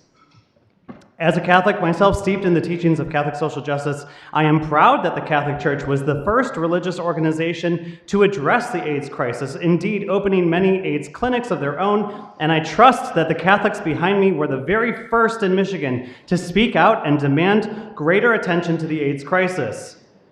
Mostly, I trust that no one behind me who was alive and well in the 80s and 90s turned a blind eye to the deaths of my community and retreated to the comfort of ignorance. Now, I was not around in the 80s and much of the 90s, so I'm grateful to everyone behind me for their efforts during that time who chose love in my stead, but I am here now, and I will be damned if I allow this federal administration to usher in a new era of death and discrimination upon the queer community. So I am proud to vote yes today, and I look forward to supporting other extraordinary causes like this moving forward. Thank you. Thank you very much. Commissioner Cabell. Thank you, Chair. I was gonna say several things, but I just, I want to give a shout out to Kristen for what she said, and for Brendan, what you just said. That spoke to my heart. Thank you. I'm good. Thank you very much. I think everything's been said, and I feel obligated to say some things. A lot of comments, and I want to appreciate everyone who came out here to share their views on the topic, and I just want to be very clear what we're voting on. We're voting on an appropriation that we will allocate to our public health department. Our public health department will work as it did in 2019 when we did a very similar thing to develop the contract that will be a fee-for-service reimbursement model that exists. And to Commissioner Long's point about having a report on what that is, that will be made available. I've already asked staff to start gathering from the 2019 to get all the receipts on that, so we have the basis for that. Why is that important? There's been a lot of talk that others can just do this work, and that's just simply false. Our health department doesn't have the capacity to do this. Now, we could argue that we could spend millions and millions of dollars more to try to build that capacity. That's a policy question that I think it's worth exploring long term, but our health department has had a solid partnership with Planned Parenthood for many years. The past administration very much was supportive of Title X flowing into Planned Parenthood because they knew that the health department didn't have the capacity to provide these critical services. I heard comments today that there are all these other federal qualified health centers that can do this work, and most of them that were listed are all run by Honor Health. And this county, and everyone on this board understands that we have a strong partnership with Honor Health. Almost every one of those facilities is an Honor Health facility. Honor Health does provide some of these services. I've talked to the executive director. They serve about 500 Title X type individuals. They are at capacity, and we're going to have to try to figure out how to help address that long term. They don't have the capacity to absorb 6,000 Oakland County residents, yet alone the other residents that rely on preventative reproductive health care services. This is about health care, and I'm moved by Commissioner Miller's point of view, because people ask me, like, why am I so passionate about this? I too am a father. I'm a husband of a wife that relied on Planned Parenthood services as a young woman. I am a proud father of 2 teenage daughters. Making certain that all people have access to health care has been something that I have believed and fought for my entire public service career. And that's what this is about. Keep the politics out of the exam room. This is about health professionals and patients getting the care that they need in a way that's responsible. We're here in an emergency because funding a targeted effort to dismantle the social safety net that exists here is just fundamentally wrong. And we have to ride out the storm. And one way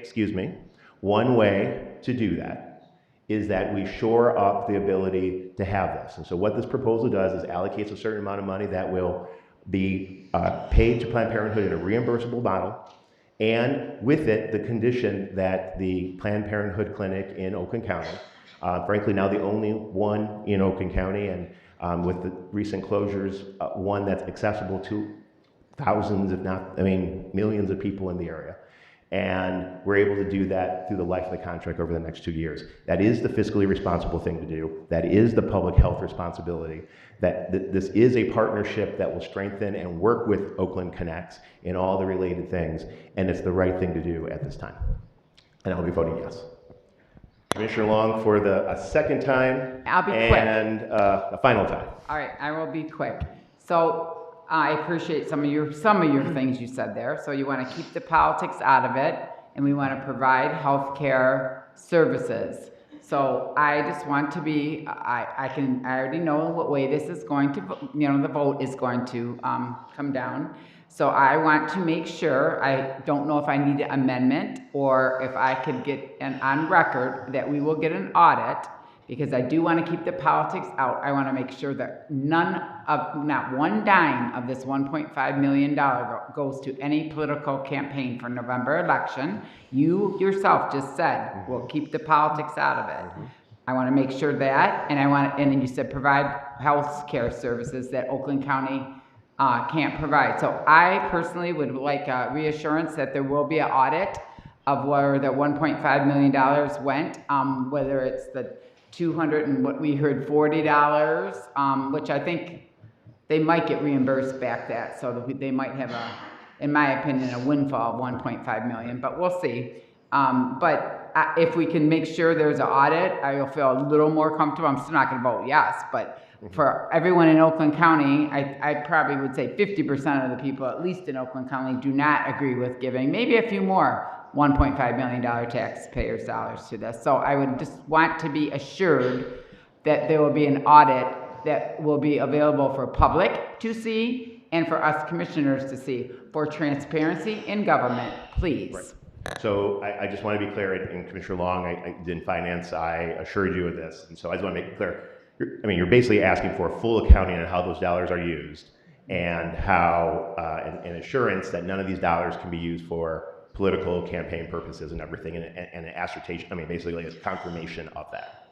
And so, audit is a thing. I know you sit on the audit committee, and that's a much more comprehensive countywide thing. The full accounting of every dollar. Just the 1.5 million. Correct. Yep. I'm not saying the audit of the whole thing, but of our tax money, and then where that went. Yep. Like how many people it helped, how many, and what service it provided. I just want to make sure that it does not get political and go to political candidates. And in addition to that, also all the documentation from 2019 when we did something similar. Okay, thank you. Thank you. All right. I think that's the last comment? Yeah, last comment. I just wanted to make sure, Commissioner Powell. when you say no political dollars, she had put like just this election that's coming up. No, we mean yeah, none. I think it's important. That's all. Let me speak to this. I didn't want us One, to, I didn't want it her- is she said illegal. November. It is illegal for the public dollars to be used for campaign purposes. Yeah, we get that, but I think So I just want to make sure we weren't narrowing it for this current election. Writing, just a second here, I think we can get assurance and write in writing affirming that it's not, because it would be illegal if it did.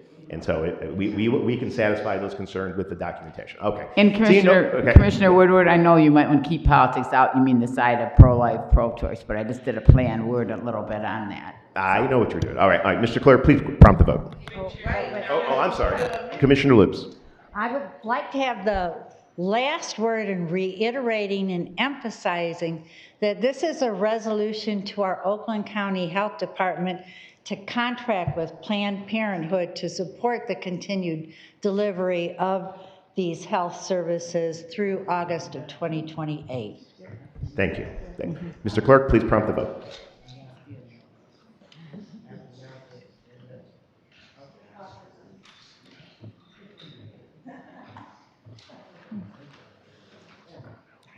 Mr. Chair, there are 11 yeas, 6 nays. Sufficient voting in the affirmative. The resolution is adopted. Commissioner Loops.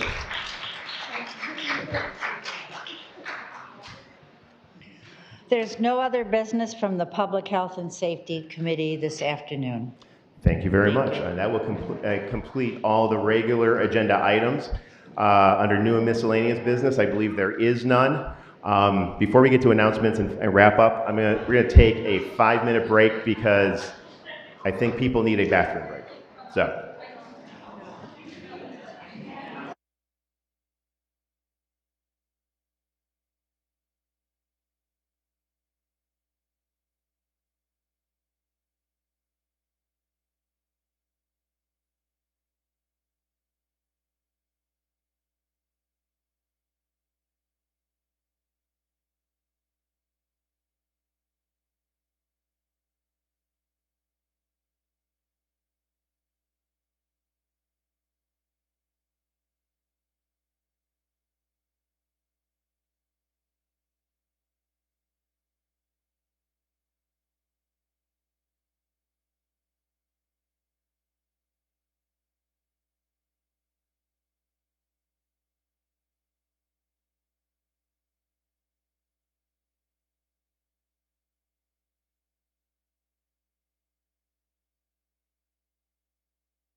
I'm going to ask the clerk to please call the roll to reestablish quorum so that we can proceed with today's meeting.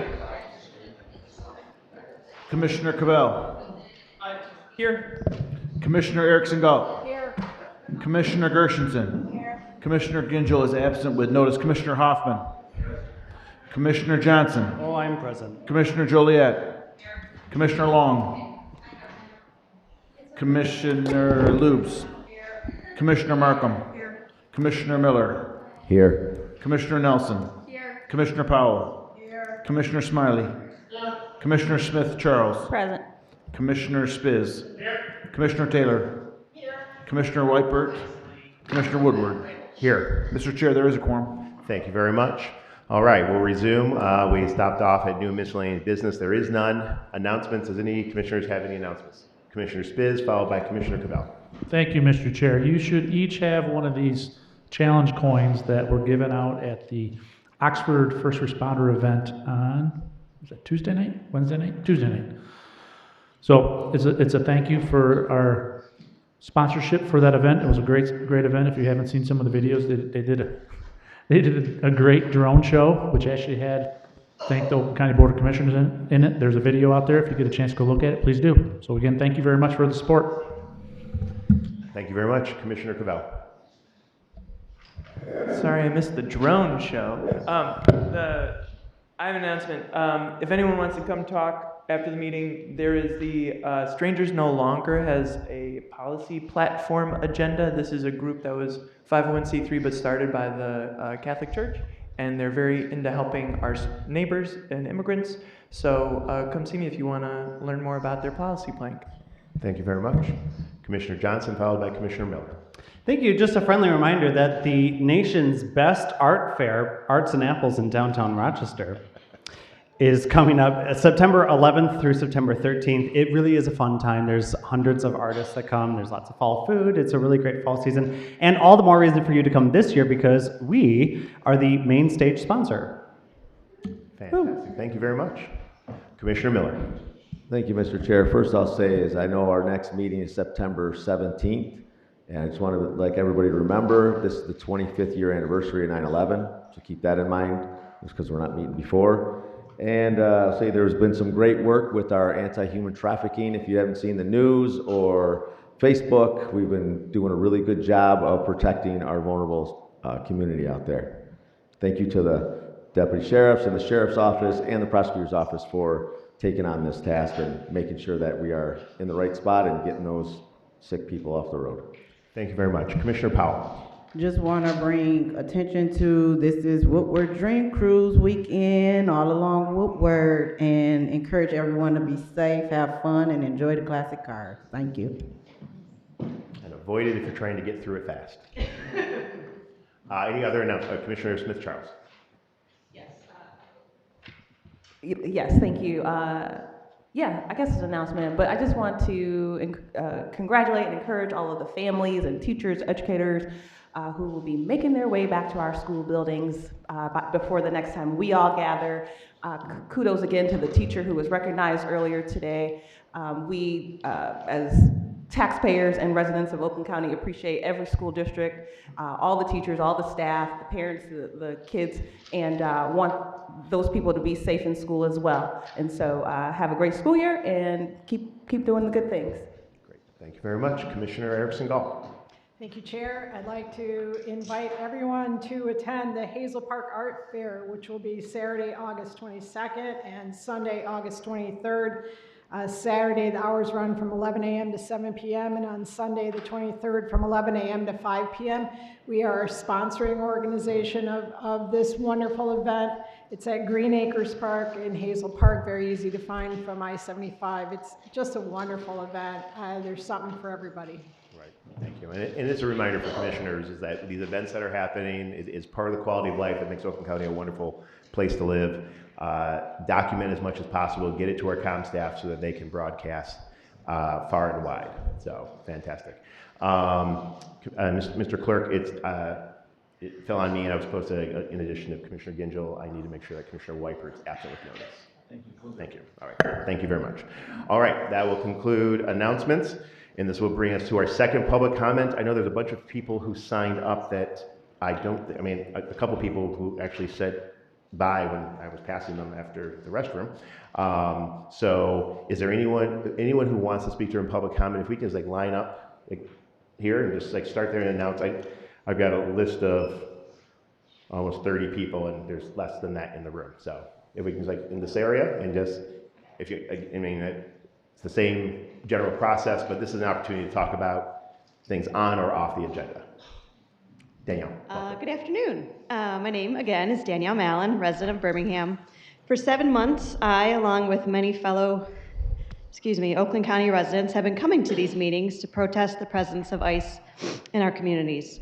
We are still waiting for action from the board. During the past 7 months, countless stories have been shared of neighbors kidnapped from their homes, from their cars, and just as many stories have been shared of all the ways residents are reaching out to share food and resources with the families left behind.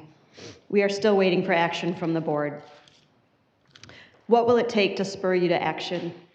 A local murder by ICE that makes national news, ICE agents standing outside polling locations, still technically illegal, I know. Meanwhile, month after month, the message from the board is clear. The concerns of the residents are not a priority. Once again, we are asking for $50,000 for legal aid for impacted families, $100,000 to address food insecurity by impacted families, and 2 community members to be added to the Community Safety and Civil Rights Ad Hoc Committee if it ever holds another meeting. And finally, cancel the contract with Flock Safety. Thank you. Thank you very much. Justine? Hello again. I'm Justine Galbraith from Troy, and I am Oakland County. I'm here to express my concern for the 5th month in a row about the Flock technology employed in the county. I want to echo something someone said earlier, how it's interesting that the chair and the rest of the commission apparently is in support of Flock drones and ALPRs, but also supporters of reproductive rights.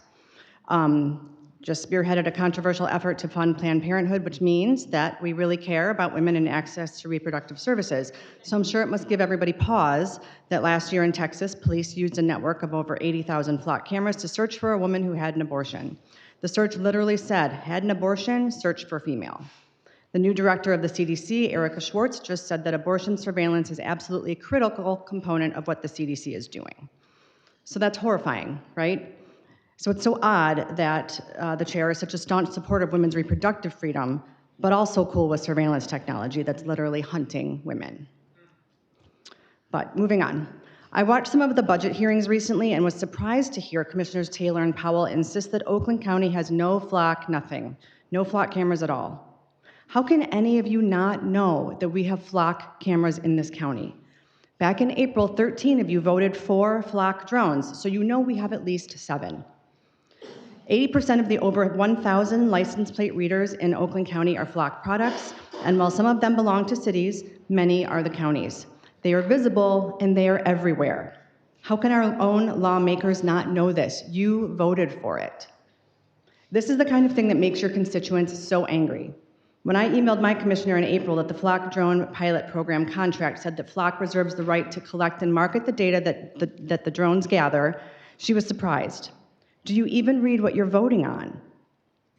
It appears that you are asleep at the wheel as invasive technology creeps into every street corner, and when we express concern, we're ignored or reassured that those bad things happening everywhere else with Flock somehow won't happen here.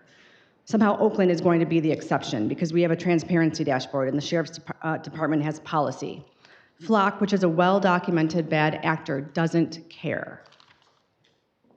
As I work on the recall of Chair Woodward, I'm struck by how many people across this political spectrum are against flock cameras and surveillance technology. No one wants this. It almost doesn't matter what someone's political beliefs are because we are all agreeing that we don't want this invasive technology in our communities. People across the political spectrum are signing. And because some of you don't even seem to know that we have it, we don't trust your reassurances. Please cancel Flock. Thank you. Thank you very much.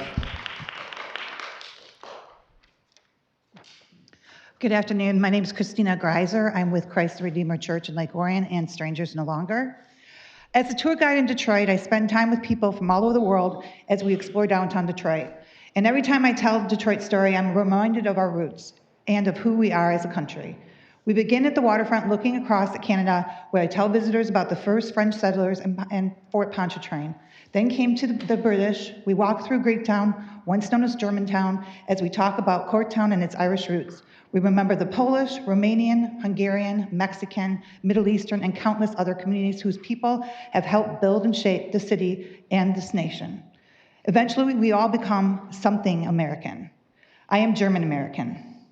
We are a melting pot of every color, culture, language, tradition, and flavor from around the world. Last month, I attended a Carpathian Fest celebrating German heritage in a Croatian park. And when our families ask, what do you want for dinner? The answer might be Italian, Chinese, Mexican, Indian, Mediterranean. You get the idea. Our country and our community should be showcase of what the world can be. We're a melting pot of all God's children. I believe God wants it this way. It is a prelude of what to come. Have you ever thought about what heaven will be like when we all are together again? We are all brothers and sisters. We are all children. And yet today, his children, our brothers and sisters, are being thrown out of the pot. People are being separated, and their families and communities deprived of legal support they need and imprisoned far away from people who love them and depend upon them. Children are being separated from their parents. Most of these families affected are completely innocent. They are mothers and fathers, sons and daughters, neighbors, workers, parishioners, friends, and fellow children of God. People right here in Oakland County, right here. We cannot allow our brothers and sisters to be forgotten, discarded, and stripped of their dignity. Because in the end, there is no them and us. There is only us. We are all God's children. You are called upon God in prayer as you began this meeting. He is watching, he is listening, he is waiting to see what we will do. So I ask, please allocate $100,000 needed to provide legal and food assistance to our immigrant community. Let us not throw people out of the pot. Let us remember who we are. Let us remember whose children we are. And let us build a community, a country that reflects the world God intended, a place where there is room for everyone at the table. Thank you. Thank you very much.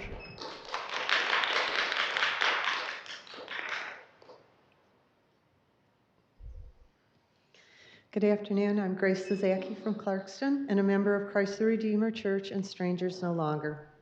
I would like to again address the resolution to provide $100,000 for legal aid and $50,000 for food assistance to our immigrant community. Last month, we asked that this item be brought forward for a vote. Nothing happened. So I wondered, who matters? Do we have people in this county who matter and others who don't? Who decides who matters? Are immigrants simply not on that privileged list? Are they considered not worthy, or are they too controversial for anyone to take a stand? Today, you were voting on providing $1.5 million to Planned Parenthood, an organization that is controversial to many. Yet the issue was brought forward to a vote. So I hoped controversy was not the reason our resolution has been set aside. I also learned that the county is taking steps to provide funding to Lakeshore Legal Aid. The mission statement says it is to provide legal representation to people charged with a crime who cannot afford to hire an attorney.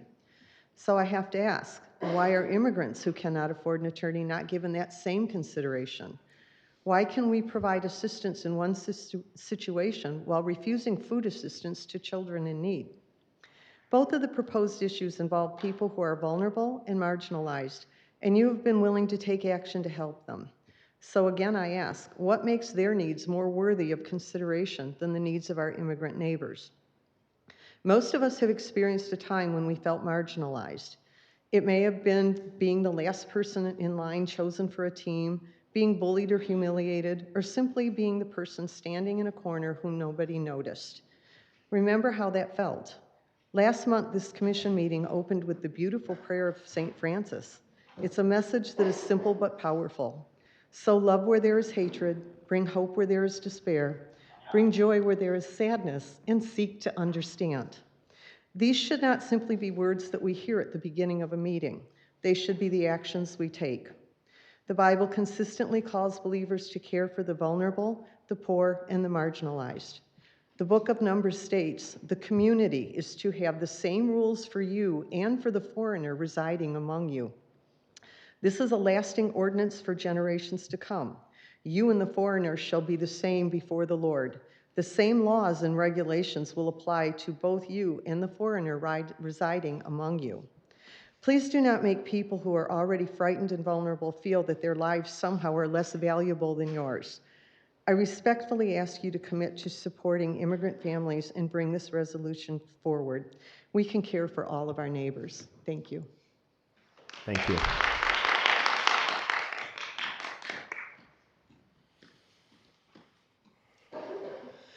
Good afternoon.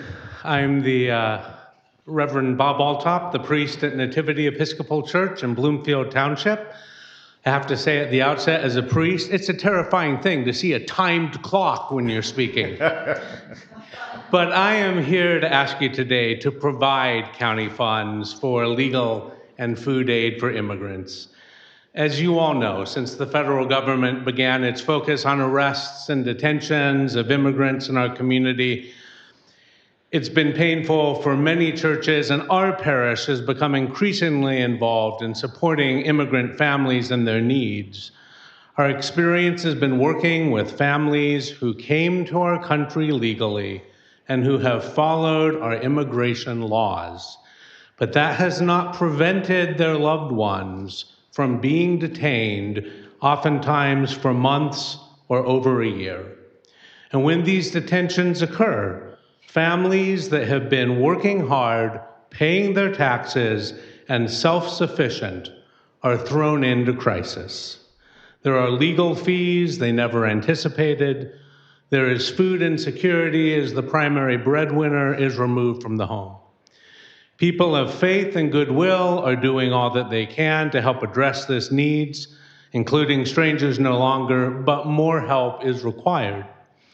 So on behalf of my parish and those we partner with in immigration work, and most importantly, the immigrant families in our communities, I ask that you all approve funding to assist with immigration legal services and food needs.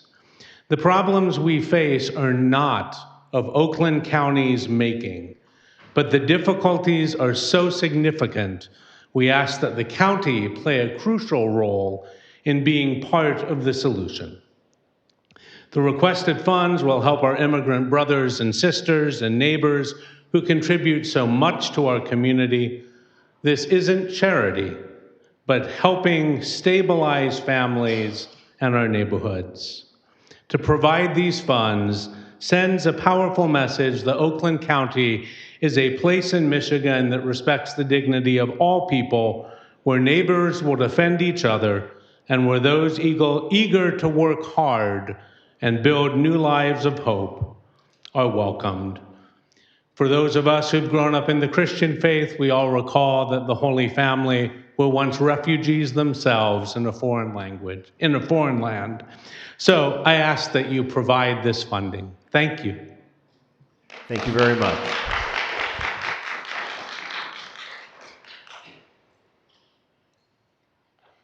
Good afternoon. My name is Mary Ann Romeo, and I am a lifelong resident of Oakland County and currently live in Orion Township.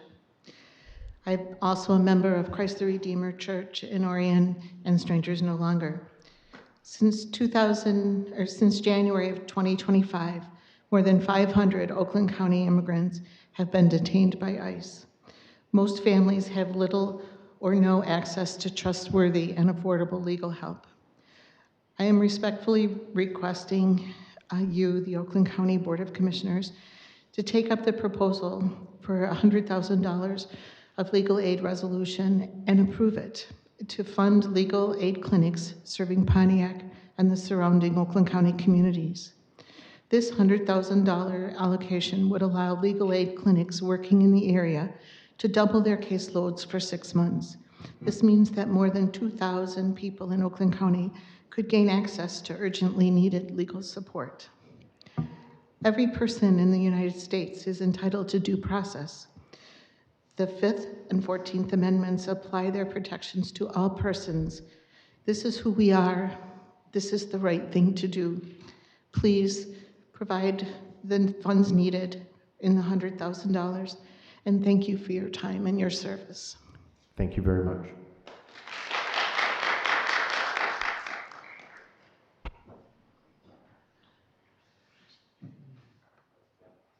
Hi, I will begin by saying my name. I'm going to give you a lot of details now since everyone wanted, so it'll be a fun get to know you. My name is Mariam, no middle name Faruqi. I live in Troy, Michigan. I actually was born in Nashville, but since I was like 3 or 4, I've been living in Michigan. My parents are both immigrants. You're getting to hear all about me since everybody wants, you got to make sure you say your name and where you live, so now you're going to get everything. Both of my parents are immigrants. My mom came here when she was 2, so she doesn't remember anything about Pakistan. My dad came here when he was older. They're immigrants and they're doctors that have helped the community and worked in Oakland County. So there's just some context of like,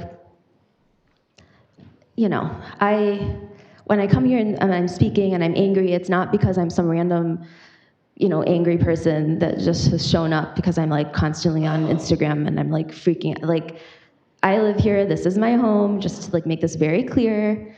And my family cares about where they live and have like contributed and helped people. And to be honest, I'm feeling really hurt today because my whole life growing up at like mosques and things, people would come and talk to us about politics and they would say, I worked in politics and stuff, and you know what? The Democrats and the Republicans, they don't care about us. They don't care about Muslims. They don't care about people of color. They don't care about immigrants. The Democrats like to say that they care, but they don't. And I refuse to believe that because this is my home, and I just can't. I don't want to think that where I live and where my home is, so many people don't want to help me and don't care about me. So I've always refused to believe that, and I've always been the one wanting to work in politics stuff and do politics things, and everyone thinks I'm like stupid for doing it because they think Democrats don't care about us. And it was always the thing that people always said was like, when it comes down to it, they'll say whatever they want to say, and they say they care about people of color and immigrants and Muslims, but when it comes down to it, like when it really matters, they don't care. And it feels like you're proving them all right by letting these ICE, all this, because it's not even just an immigrant thing at this point. It's just like a people of, I guess what it's always been. It's people of color, people that look like me and my family. And this is just, how do I go back to my family and say, I'm just going to continue to look like an idiot because that's what you guys are doing. And it really hurts. And it shows that, you don't think that myself and my family are worthy, or people like me are worthy of any type of support. But, when it's an issue you care about, for whatever reason, like the Planned Parenthood stuff, which I'm fine, do that, but you're just picking and choosing who's worthy. And it really hurts as someone, again, that's been here my whole life. And yeah, thanks. Thank you very much.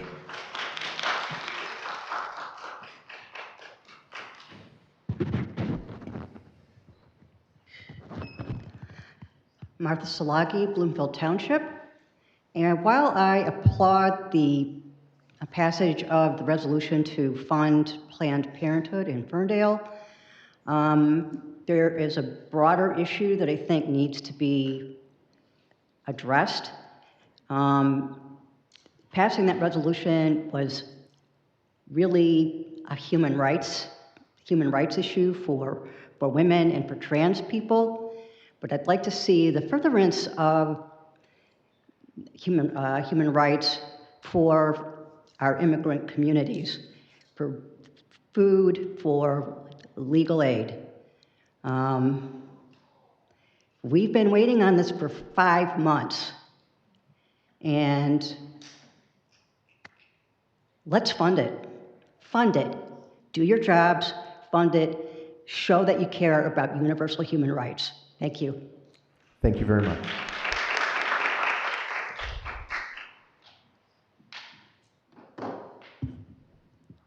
Jean Bardis, Farmington Hills. I just can't understand why this has been 5 months. And I just wanted to refresh your memories what immigrants, also known as human beings and people, are up against. Reading this USA Facts, what programs and duties are immigrants eligible for? So if you're a refugee and you or an asylum seeker who is documented and approved in the system, you can't get Medicare, you can't get Medicaid, you can't get CHIP, you can't get marketplace subsidies for insurance, and you don't qualify for SNAP. Okay, so if, you know, that's the highest level of immigrant/human being. Refugees and DACA recipients, non-tourist visa, asylum applicants, people who have applied for asylum, and unauthorized people don't get any of those things, but they also don't qualify for any kind of financial assistance. They can't get Section B housing, they can't get federal student aid, they can't get Head Start, they can't get Medicaid, they can't get CHIP. Basically, any kind of assistance. But if they work, they do pay taxes. So, but one thing that they can do, there's a line here that says public K through 12 education, and they all qualify for that. But yet you guys are not protecting them in public schools. There was a resolution put forth here back in February asking you to protect them, to keep ICE out, and you haven't done that. So the one place where they could go, they have to stay home and not go to, and that they could find some assistance and some community here and be human beings. So I beg you, I implore you, please reconvene the Community Safety Civil Rights Committee, which I don't know why you created it if you're not going to convene it. Please appoint some citizens, give these, pay the $100,000 and for food insecurity. I mean, who counts as worthy? You know, we listen to all of this controlling of a woman's womb, and that counts. Please, first, can we show that human beings who are sharing our community and our air, people we pass every day, working in our stores and on our roads, let's protect them.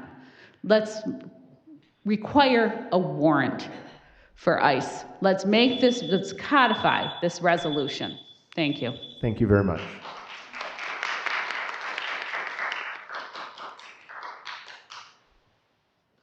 Hi again, I'm Mia from Oakland County, and I just urge you to please, please, please pass the resolution to provide $100,000 in legal aid to our immigrant communities. I would say more, but I'm in a hurry to get back to work, so thank you. Thank you. Thank you very much. All right, I think that concludes our second public comment. Thank you for everyone for speaking. We will adjourn till September 17th, 2026, or a call of the chair.